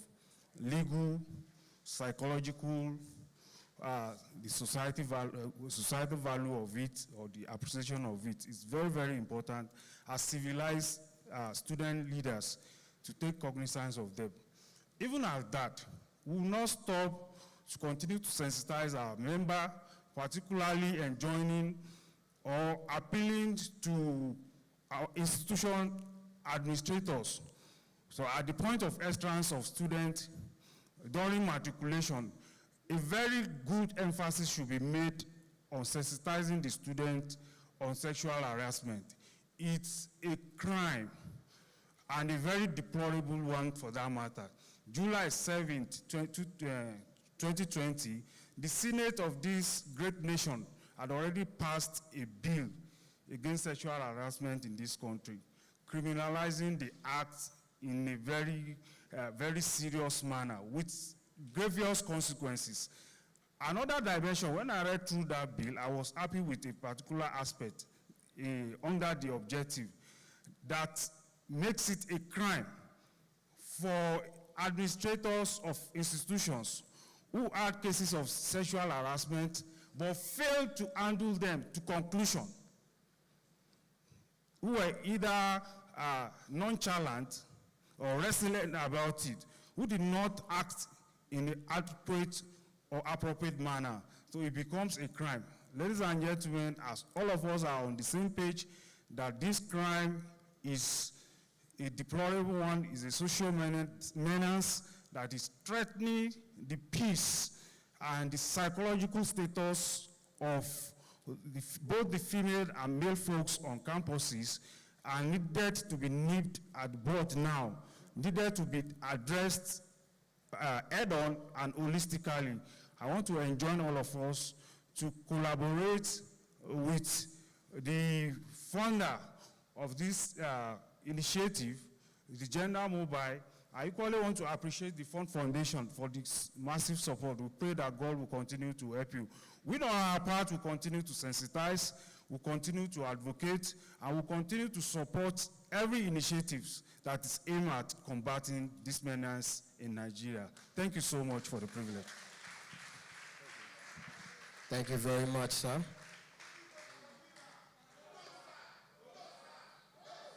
That's it, that's it. I see you, that's it. Ladies and gentlemen, we're going straight to the informational panel session with these amazing stakeholders.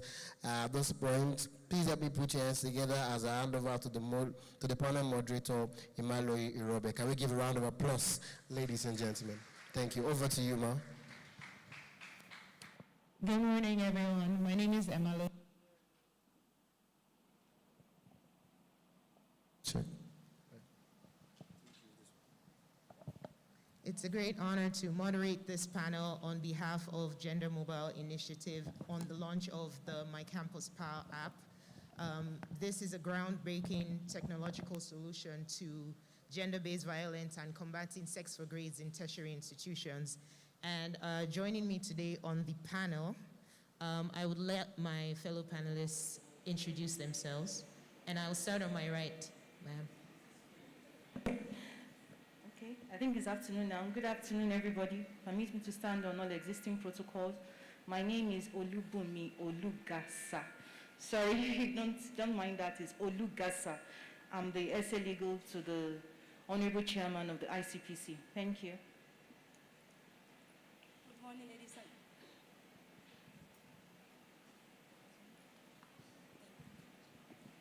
Good morning, ladies and gentlemen. My name is Salamatu Bello, and I am the founder and owner of HLC Foundation, that's Her Life Count Foundation. Thank you for giving me the opportunity to speak at this panel today. Good afternoon, everybody. Good afternoon, Your Excellency, Ma. Thank you for a great speech. Thank you, Wumi, for this amazing work. My name is Modupe Asama. I work with Women Advocates Research and Documentation Center, WATSI, representing Dr. Abiola Akiyode Afolabi.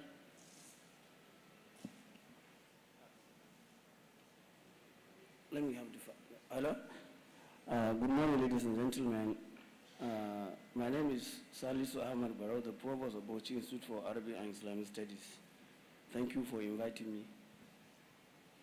Thank you, everyone, for your introductions. And we're going to go right into how this Campus Power app can be embedded into the communities of practice in the organizations in which we work in combating gender-based violence. And my first question is going to go to the representative from the ICPC. We know that the ICPC is concerned with abuse of power, and sex for grades is a form of gender-based corruption in environments of learning. We just want to know how the work you have been doing can be merged with the new technology of My Campus Power app. We do know that the ICPC was instrumental in the prosecution of Professor Akindele, who was a professor who was involved in a sex for grades scandal in OAU. Okay, are you done? Okay. Thank you so much for that question. As a typical Nigerian, I'm going to start answering your question with a question, if you permit me. Go ahead. Now, for all of us in this hall, since we came in, is there anybody here who has not looked at his phone? If you haven't looked at your phone since you came in, raise your hand. Anybody? You have not for once looked at your phone since you came in. Do I need to say more? ICPC is concerned not just about, like you rightly said, prosecuting, but for you to even prosecute, first of all, there has to be that awareness that the event is an offense. Now, how do I know that if the event is an offense? Is by being educated. I don't know how many minutes I have. Can I share a story to illustrate? Now, you may think that ignorance is a function of not going to school or maybe where you grew up, but let me demystify that presumption. A few years ago, there was a story of a lady. She was a lawyer. She had been called to the bar about roughly 5 or more years. She was working in an environment where she felt comfortable. Now, there was a gentleman that was like about 10, 15 years older than her. Over time, they had been placed in the same unit, working together. They had a kind of brother-sister relationship. Fortunately and unfortunately, at a point in time, this lady's husband traveled out for a training. Now she was taking care of the home, managing things on her by herself, which she wasn't used to. After some time, the gentleman that was a so-called brother started saying, please don't remove your jackets whenever I'm around. Because you know, at times, NEPA, the office is hot. You have a camisole under, you remove your jacket, you start doing your work. Somebody comes in. You don't have the presence of mind to put on your jacket immediately before, oh, I'm so sorry. Put on your jacket. Comments like, do you need anything? I can assist you. She never thought anything of it. One day she was working late. The office was relatively quiet. This gentleman came in and was talking to her. Now the way the office is, let's assume this is the office. She was backing the window. There are 2 windows. You know, there's the entrance door, the window beside it, and there's the window at the other end. So she was sitting at the other extreme. Fortunately, she had her phone. It was beside her. So the next thing, the gentleman was advancing towards her and saying, I've been giving you signs, I've been telling you, you just don't say. And she kept on saying, but you're my brother. I don't understand which sign you're talking about. Any help you could have rendered to me is help because you're my brother. You're from the same state. I've always looked at you as a brother. You grew up with one of my cousins, went to school with this person. And he said, no, that's not the relationship I want. Mind you, this was around 6, after 6, the environment was quiet. Now, do you know what that lady did? As the man was talking, she quickly sent a message. Please call me immediately, to somebody that she chats with regularly. Immediately that person saw the message, he called. And she said, oh, sorry, sir, I have to pick this call. And as she picked the call, she started moving out. Ladies and gentlemen, that young lady was me. Wow, so you've already been leveraging technology earlier on. So how would you say that this app would help? This app now, in the ICPC, we are not concerned with just prosecuting. We need to educate people. Even if you are going to prosecute, we need information. So this app is going to help people to be able to report. I don't think there's any university student now that is ready to go to school without a very tech-savvy phone. That phone is going to be the communication link between the students and the parents, the students and the institution. It's going to be not just a defense, but also a form of attack. So this app is going to help us in our mandate of educating and preventing, not just in our mandate in the area of enforcement. Thank you so much. Thank you so much. From your point, it takes me to question, sir, the provost. She talked about his concern that she's taking off her jacket, and sometimes we hear stories of, well, the way someone was dressed makes them be a victim. And you are the provost of the Institute of Arabic Studies. I would presume that everyone is dressed modestly. So how do you tackle the issues of gender-based violence within your institution and sex for grades? And how can this app make your work easier? Actually, what she said is true, and looking at this issue from a religious perspective, I'm sure most of those people that are here will agree with me that this sexual harassment phenomenon around our campuses basically because of about 2 or 3 things. One, the level of nudity in our campuses. The way and manner students dress, particularly the female students, at times is disgusting. But within your institution, is there not a dress code? Because we have someone on our panel. I'm coming to that. Yes. Knowing that particularly, my school is a religious-based institution. And therefore, we have a very strict dress code for both the female and the male students. And it is strictly based on Islamic Sharia. And we are mindful of the fact that students need to be modest in approach, particularly the female ones.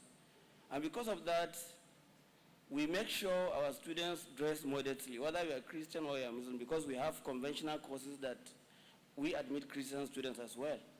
And therefore, in our school, because of the already established code of, dress and what have you, we don't have any history of any sexual harassment over our campus. Wow, that's... And because of that, like we discussed with Omoemi, the gender mobile something, I was proud to tell her that we have never recorded any case of sexual harassment activity over our campus. And therefore, I feel level of nudity in our campuses should really be reduced to barest minimum. So how would you advise that this app can be used in institutions that are plagued with it? Yeah, like she has said, this our mobile phone can be used as defense and as well as a kind of avenue for somebody to report quickly like she has done during her time. So it is important, even though, like I said, I was going to talk from the religious perspective. The phone in the hands of our students, our sons and daughters, has its own negative effects as well. But talking from this perspective, I think even from the point of entry into any higher institution, students should be advised to come with a very nice phone that will be used to report immediately any case of sexual harassment or any kind of harassment over the campus. And therefore, I feel strongly that this app is going to be very, very useful to our institutions of learning across the country, regardless of whether the school is a higher institution or what. Thank you so much, sir, for your contribution. And we're going to go to this wonderful young lady to my right, Salma Bello. She carried out a one-person protest against sex for grades at her university. She had gone through sexual harassment, and I'll let her tell her story, but what is remarkable about her is her courage in the face of opposition in fighting gender-based violence and sex for grades. And I would like to understand, Sama, a little bit about your story and how, if this app existed then, if it would have made your fight for justice easier, and how this app can be used now going forward to make sure there aren't more people who had to go through what you went through as a survivor.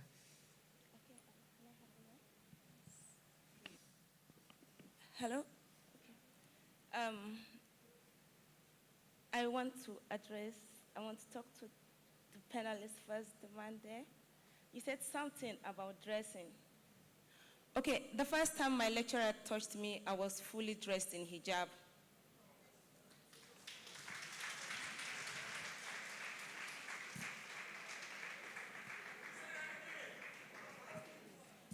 As much as we want to address this issue, we can never justify the abuse towards women.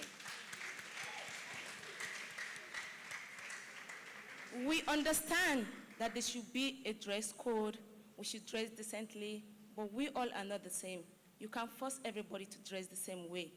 So we will never justify nudity with abuse. That's not possible. We can't justify that. You can't tell me because of the way I dress. No, that's not possible. We can't justify that. I'm sorry. But we won't take that. In respect of how you're dressed, in respect of where you are, in respect of what you're doing, there is never a justification for an abuse. I was putting on a hijab when my lecturer touched me. And then I realized that it's not even the dressing. We have children who are being molested and abused. Do we still want to talk about dressing now? Now, let's understand this thing, that when we're talking about abuse is not a fight for a woman alone. It's a fight that even men and every other institution have to come together to tackle. Abuse is a pandemic that's happening all over the world, all over our academic institution. University is supposed to be a conducive atmosphere for learning. But we have students who are being marginalized, forced to trade their body for grade, even if they don't want to. And then we want to justify it. It's not possible. We are training students, children who are supposed to be the leaders of tomorrow. And then we don't even want to talk about how much this abuse have impact on their mental health, on their contribution to the society. Now this app, the importance of this app is this: technology-based solutions have a positive impact in addressing gender-based violence. And I'm thanking Gender-Based Mobile for providing this platform. If this platform exists during my time, nobody would have told me I don't have a substantial evidence for what happened to me. Nobody would have said, okay, where was any evidence that something like this happened to you? My story was discredited because I do not have substantial evidence. If this app existed then, we won't be sitting here and be talking about evidence of what happened or what didn't happen. I want to say thank you, Gender Mobile, for providing this app. I want to say thank you for considering the pain that students, female students, are going through in our society. I want to say thank you for bringing this to the limelight. And this is also a way of breaking the culture of silence among our academic environment. Thank you so much, Salma, for your contribution. I want to ask you one more question. As someone who has survived this and thrived, how do you encourage students who might be going through it now, apart from using the app, how do they act as bystanders to tell other people around them to use this app and to speak up about it? Just let me know what your advice would be. I want students to understand something. As a student, you have a right, and nothing is going to take that away from you. You don't owe anybody the responsibility to trade your body for sex, for grade. If somebody touched you and you are not comfortable with that touch, you have every right to report it. This app is there for you. This app is your evidence. This app is your platform. This app is there for you to report cases, to make sure that this is coming to an end and this doesn't happen. And among our students, when a student says, oh, something is happening to me, please don't look the other way. Please don't say, I'm also scared of the lecturer. No. I want you to put your hand together and help fight and make sure that this manners is being curtailed in our society. Thank you so much, Salma. Please, a round of applause for her courage and her strength. And the wonderful thing about Salma is that she's a trailblazer, because from the first person that speaks, you encourage other people who have not been able to speak. And that is why this app is so important, giving people a voice and a channel to report, to gather evidence, because we live in a society that victim blaming is really paramount. And so if you're able to gather evidence and have strength in voices, it's really going to go far. And so on my left, I wanted to address my final question towards C.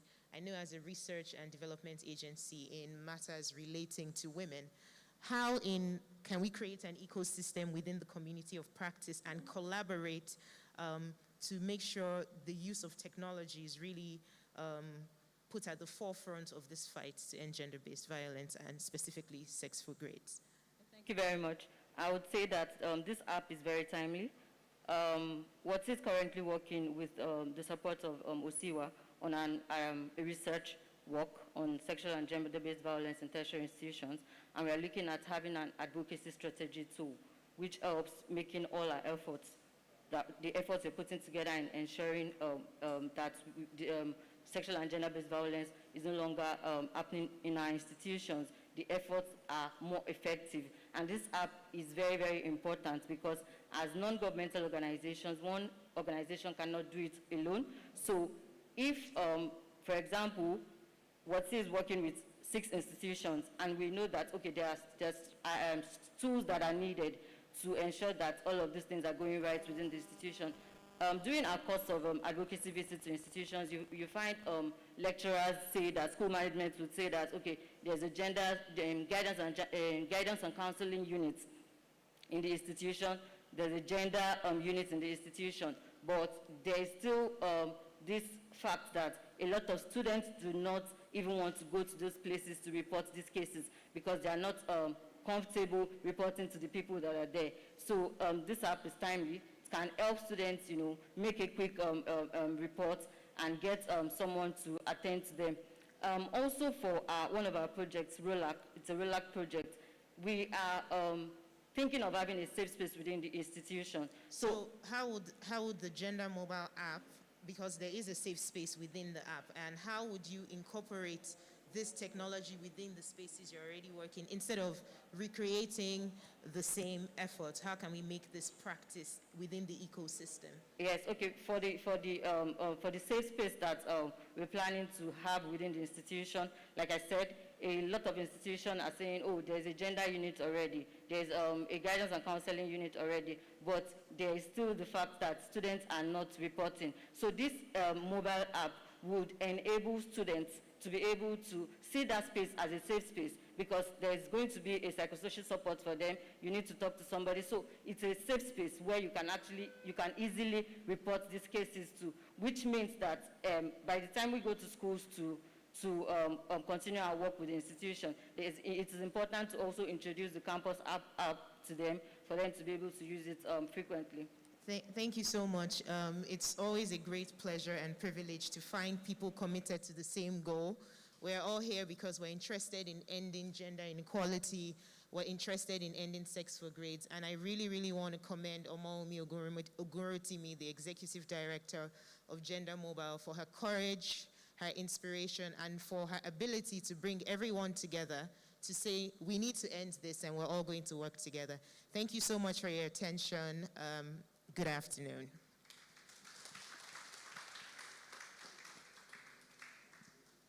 Yes, please go ahead.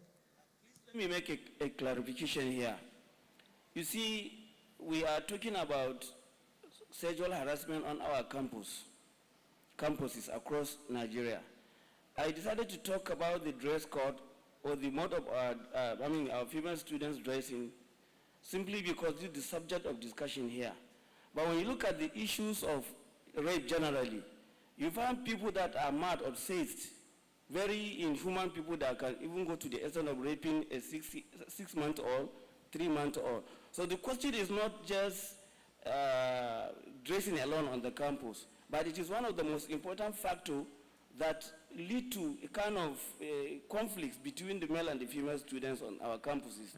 I'm not trying to maybe attach the factor to only, you find somebody raping a 3-month-old baby. Then if you look at that particular kind of person, your hijab or what have you doesn't have any effect on him. Thank But you. I mean, Thank you for our clarifying, dresses on the sir. campus should be something that will reflect the modesty and our morals, those that we've learned from home before we even go to the schools. Thank you so much, sir. Thank you, everyone.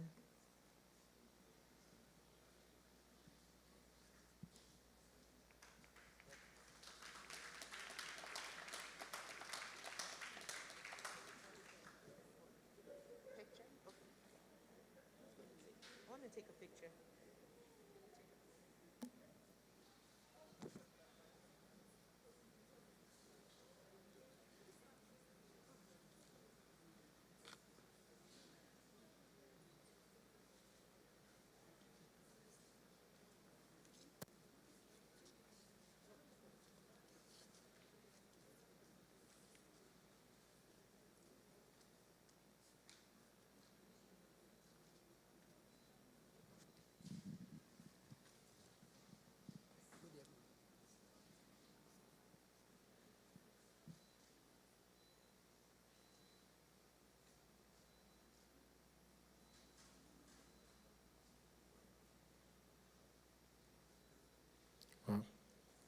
Can we give them a round of applause?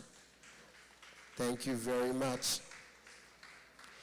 Ladies and gentlemen, we are gradually getting to the end of this event. I've just been told by the organizers that as soon as we're done here, we have refreshments, we have something to eat and something to drink. Don't worry, I have paid for everything. When I mean I have, I mean the organizers, because the last time I said I have at an event, I didn't get my balance, so I said we have paid for everything. So we have refreshments, so don't be in a hurry to go. We have something to eat and drink. Ladies and gentlemen, we're gradually coming to the end of this amazing event. And at this point, one more time, I'd like us to divert our attention to the screen as we'll be having the demo presentation of Campus Power, the download moment. Are we ready? Now let's do this. Quietly, many students face uphill battles on campus, ranging from bullying, dating violence, unregulated calendar to sexual harassment. The most profound of these battles is the issue of sexual harassment, which is gradually assuming critical dimensions in Nigeria's foreign institutions of higher learning.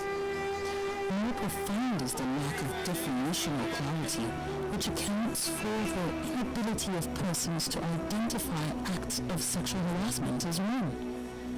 The numbers are staggering on a daily basis, and the spate of this pandemic has partly been attributed to poor individual and institutional response, lack of effective policies backed by secure and confidential reporting channels that protect victims.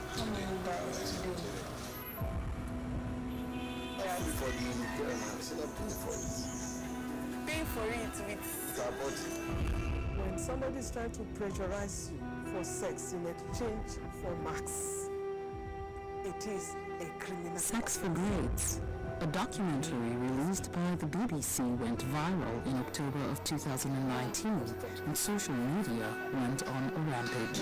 BBC documentary, just like an eye-opener. Similar unreported cases have been going on for years. Some of the lecturers were invited to their offices using jokes like, okay, come and submit your assignment individually. And you as a female folks, when you go there to submit your assignment, they'll start harassing you, even before entering their office.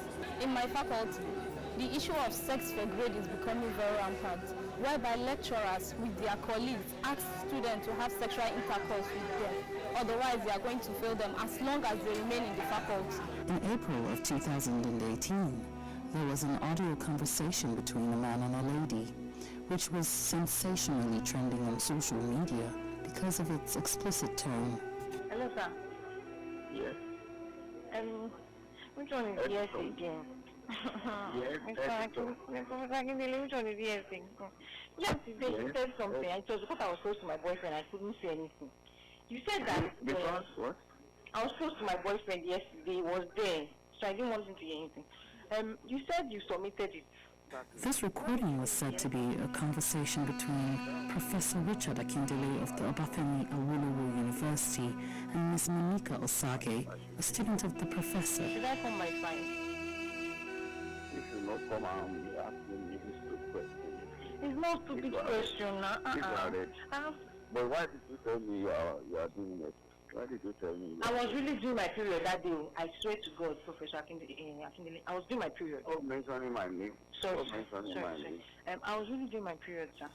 Professor Akindele was accused of sexual harassment and was found liable on all the allegations against him. And then we'll do another one tomorrow. Give me what they're doing, Jenny. If we not 5, our agreement is 5. Because of, is it B you want to give me or E? No. So why would it be 5 times that you will not come in before I do? He was dismissed from the service of the university. Was justice served? What is justice in this case? Can I truly get justice? What will other lecturers and my friends say about me? Can my school become a safe space conducive for learning? Can I achieve my dreams? Can I still graduate from this institution? What if I speak out? What next? Will this victimization truly end? I don't even know who I am anymore. Justice?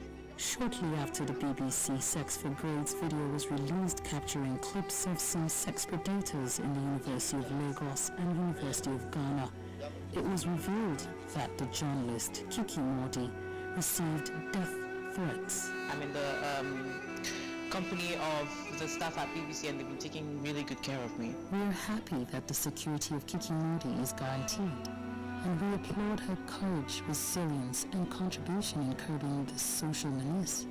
But how about other young ladies who speak out without their safety being guaranteed? But who will protect Jumoke, who is currently facing death threats on campus for refusing to date a fellow student who the lecturer has given the authority to mark her test script?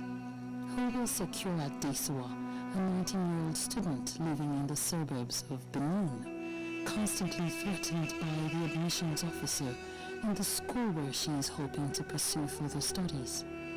How do we protect Chinwe, who is currently being victimized sexually by a lecturer who also doubles as her guardian in school?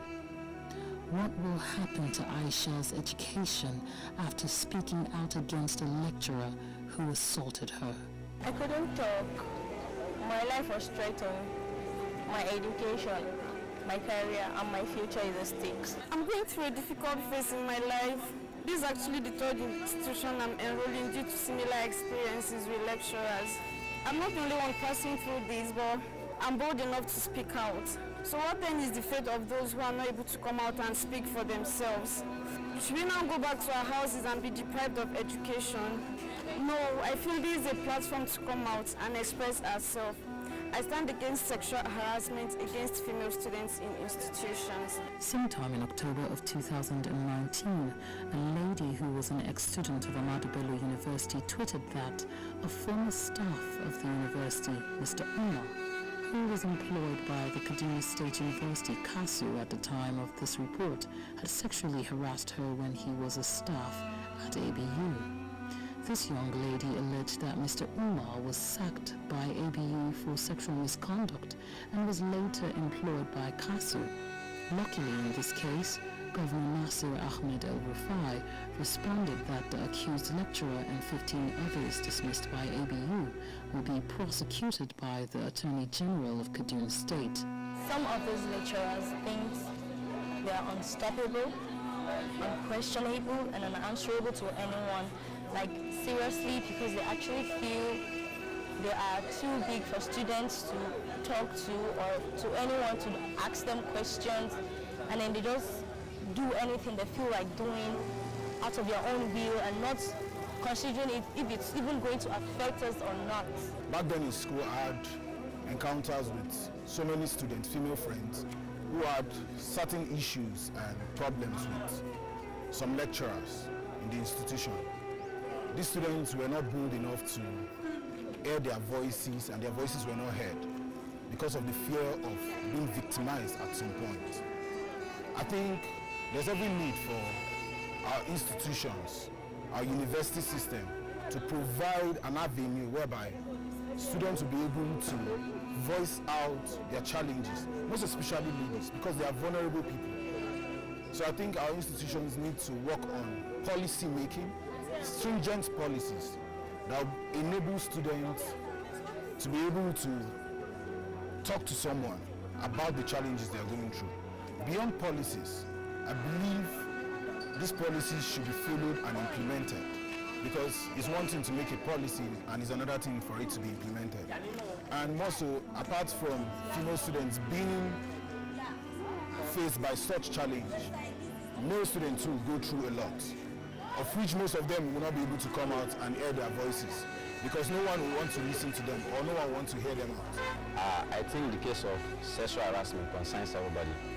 There is a popular maxim that says an injury to one is an injury to all.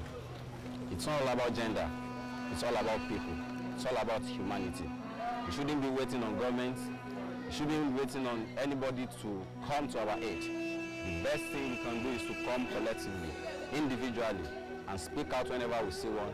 And if we also have other means which are legitimate, we also employ them and make sure that the issue of sexual harassment is stopped in our campuses.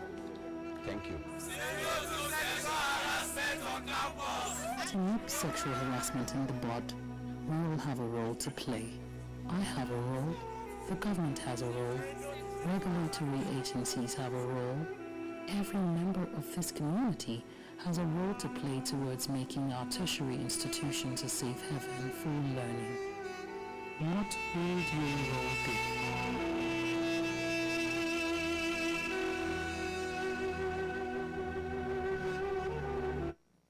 A round of applause, ladies and gentlemen. Okay. Wow. On a lighter note, the organizers have just told me that we have a special gift for some people. And this is how we're going to give the special gift to those people. If you are with your phones, I would like you to bring them out now. Yes. So, because this is a special gift, I'm going to be calling a phone number. The first 3 people to call this number will come out and collect a gift courtesy Gender Mobile. Are you ready? Are you ready? If you don't have credit, you can borrow *329*. Are you ready? Una off the phone before? Great Nigerian students! Greater Nigerian students! Those are my people. We are together. Yay! All right, are you ready? 081 69 44 2205. If it's ringing on your phone, come out 081 69 44 220. 081 60 56 8184. Your number ends with 84. Please don't flash us, please. It's 2021. Who is that? Who is the person? Your number ends with 84. Go in. I will take this gift home because what I'm seeing backstage is big. Okay, let's call the number again. Who is 081 3642 9614? Your number ends with 14. Your number ends with, please come. Put your hands together for him. We have 2 more gifts to go. The same number, 081 6944. Who is 0803? Your number ends with 441. Please come on stage. Your number ends with 441. Please come, sir. Put your hands together. One more person. Bros, cut the cost so that's can cut too. All right. Same number. Who is 0? Your number ends with 6338. Your number ends with 6338. Your number ends with, the man. Oh, God. Oh, the 3 wise men. All the way from Wusetu. What's your name, sir? Amola. What's your name, sir? Ademola. Amola Lola. Because, yes. So if you tell me your name's end with Lola, sir, I can chase you outside. What's your name? Michael Lola. Can you bring out your phones? Yes. Should we give it to them? Yes. The number you just called is my phone number for your weddings, anniversary events. Please don't be, and please download the app now. Oh yeah, download. Yes, download. You download, have you downloaded? Now I can understand that we are all with our phones now. So you have no option than to download the Gender Mobile app. Yeah, download. Yeah, save it as Kenny Black events. Yeah, I can come morning devotion to 6 to 12. Yeah, you can go and sit down now. Which gift? Put your hands together for them, ladies and gentlemen. I can see that they have downloaded the app. So make sure you download the app. And guess what? It is time to even unveil the app. Ladies and gentlemen, please, the reason why we are here, the unveiling of the Gender Mobile. Ladies and gentlemen, please help me welcome on stage the Executive Director of Gender Mobile Initiative, Omomi Ogurotimi. Can you put your hands together for her, ladies and gentlemen? I think she deserves a standing ovation. This woman has done so well. Let's give her a round of applause, ladies and gentlemen. Keep clapping until she gets here. Please keep clapping. She's the one that's giving balance. Please clap for her very well. Thank you. Thank you so much, everyone, for waiting to the very end of this gathering. It's been a mix of, different emotional feelings for me, but I think it's ending well. And I want to especially thank everyone. There's still someone that would give the closing remarks. But to say that it's been a long journey, and the mobile app that we thought within 4 months we were going to be done, I could recall that after we had our design, about 4 months after, I woke up one morning and I said, oh, there is this other, feature that we need to add on the app. And I could recall vividly that, I would always go back to my other colleagues, and of course my sounding board, who is also seated here, Engineer Bamidele Fakparusi. Thank you very much for working closely with the technology, developers to make sure that, we are able to meet up within time and space. Right now, I want to call on everyone to join us for this lunch, and I'm going to call Her Excellency, the First Lady of Ekiti State, to come off stage. Sorry, Ma'am, I'm going to stress you one more time to come off stage. She's going to be the first person to download the app, while other people, perhaps she has downloaded it, because from her keynote address, I could see that she's already familiar with the features of the app, but she's going to join me on stage. So ladies and gentlemen, I, introduce you to the unveiling of the Campus Power app, which we are doing today. Join us as we unveil the Campus Power app.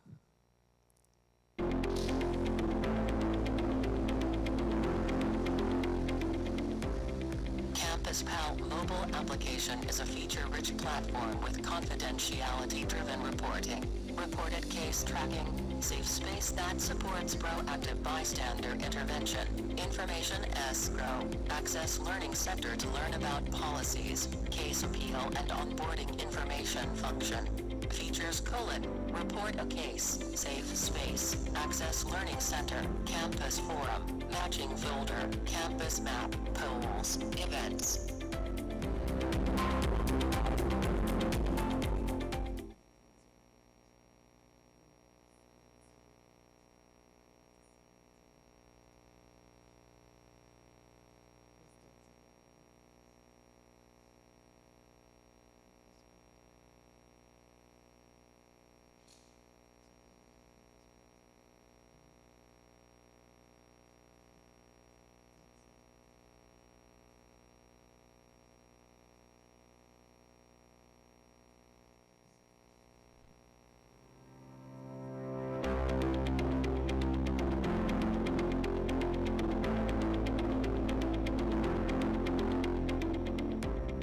Campus PAL mobile application is a feature-rich platform. So those of us in the audience who are baby boomers like myself, who might not be familiar yet with technology, so you go to Google Store and then you type in Campus PAL and you download the app.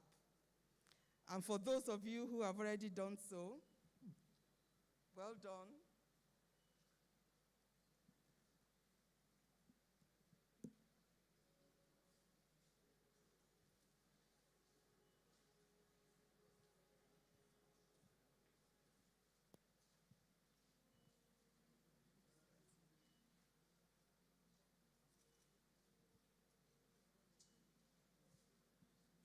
And for those of you who have already downloaded it, I hope you'll take advantage of all its features. So once again, well done, Gender Mobile, and congratulations.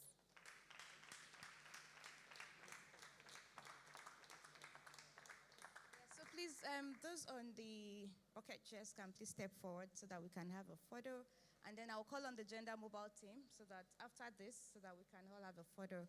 After now, we just have a last feature, which is a rendition by a gender poet on sexual harassment. It's just going to last for 5 minutes, and then we have the closing.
The Gender Mobile team. Okay, after this, we'll have the Gender Mobile team. Okay, let's have the Gender Mobile team now.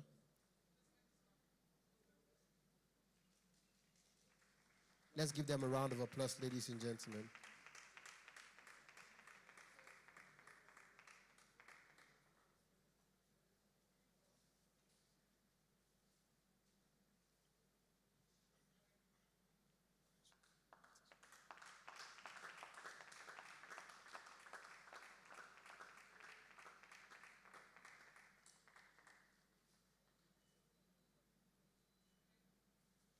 Let's have the couples dance. Oh, sorry. I thought it was the red. Sorry.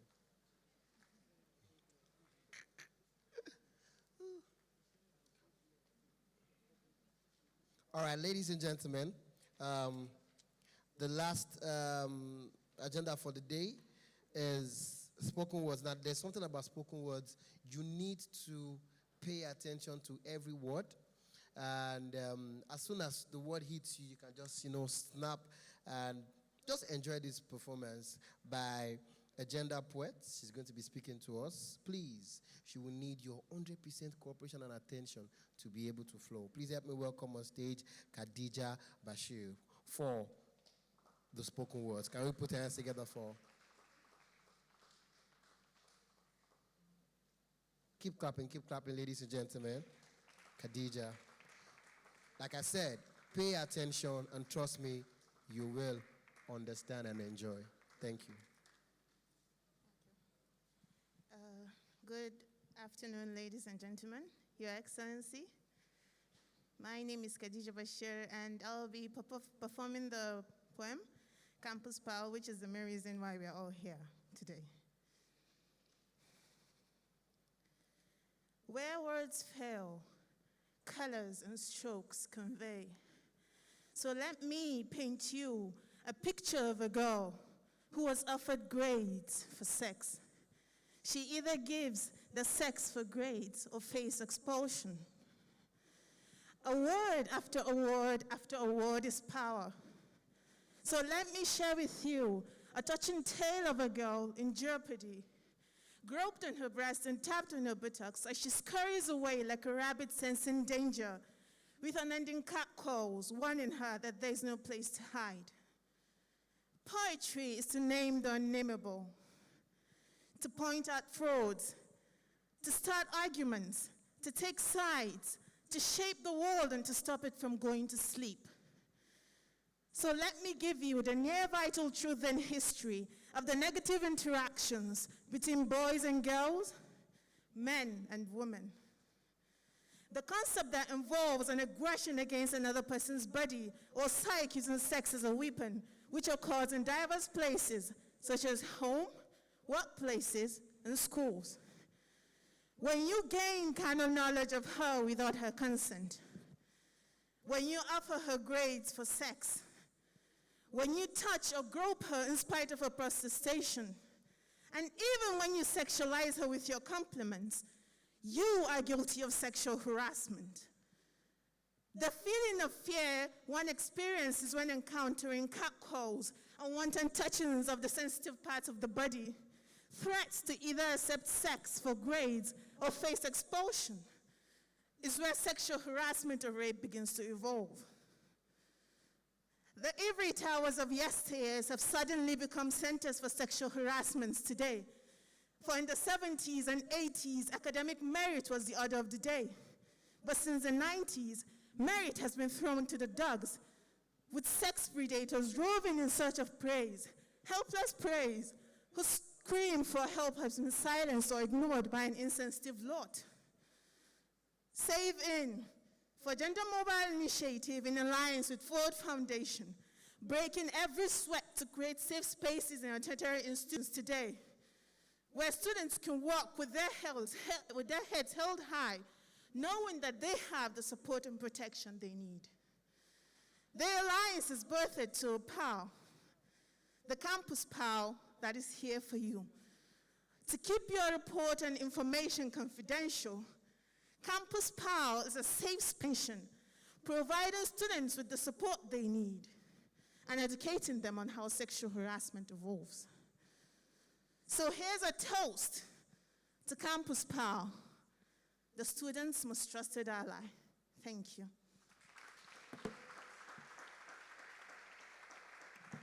Let's give her a round of applause one more time. That was beautiful.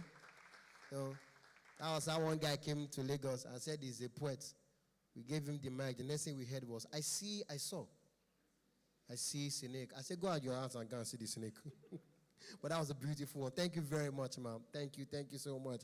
Ladies and gentlemen, like I said earlier on, don't be in a hurry to go. We have refreshments. We have something for lunch, so don't worry. We have paid. Abi and your mommy, we have, as in you, and yeah, so that my balance can, yeah, so. Ladies and gentlemen, at this point, we'd like to take the closing remarks. Please help me welcome the Program Associate Gender Mobile Initiative, Eno Ekpo. I will give a round of applause to her. And after that, we'll have a performance as we serve lunch by Toby Sachs. Please put your hands together for this amazing person.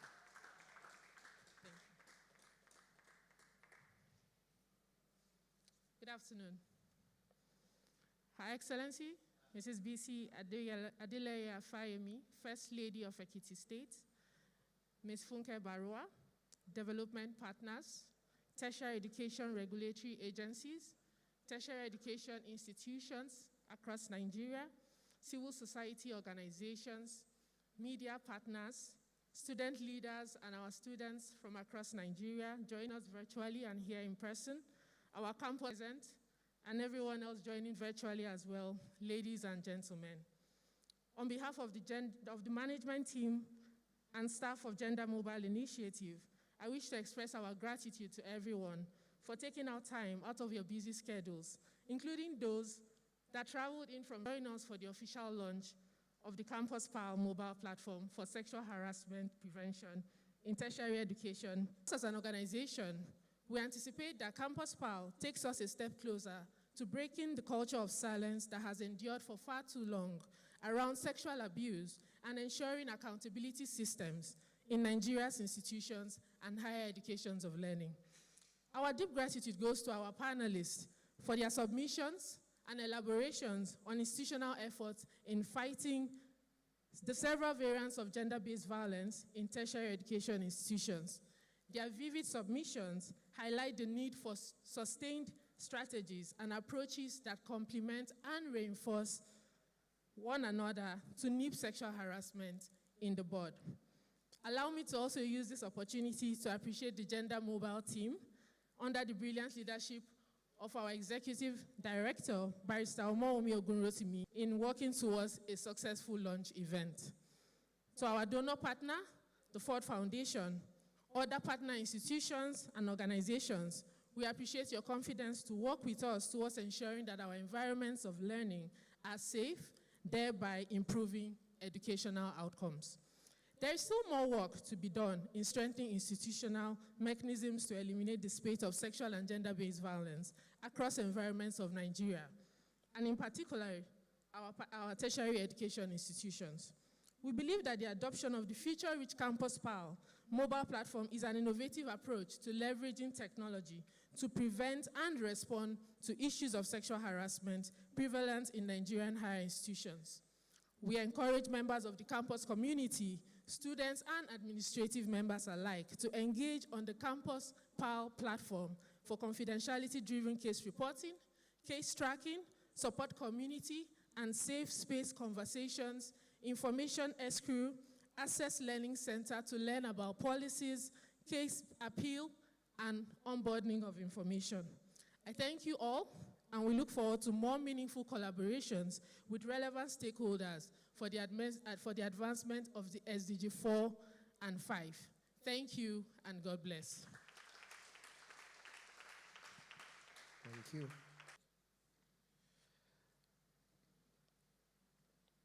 Your Excellency, very distinguished guests, ladies and gentlemen, on behalf of the organizers and the initiatives of Gender Mobile, we'd like to say thank you for taking our time to be with us today. Please don't be in a hurry to go.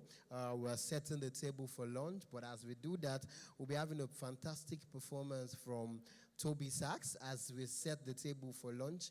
My name is Kenny Black, and I hope we can do this again. Spread the word, spread the gospel, let everybody know that Gender Mobile app is available for download. Ladies and gentlemen, my name is Kenny Black as I leave you in the hands of Toby Sachs. Thank you very much for coming.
All right.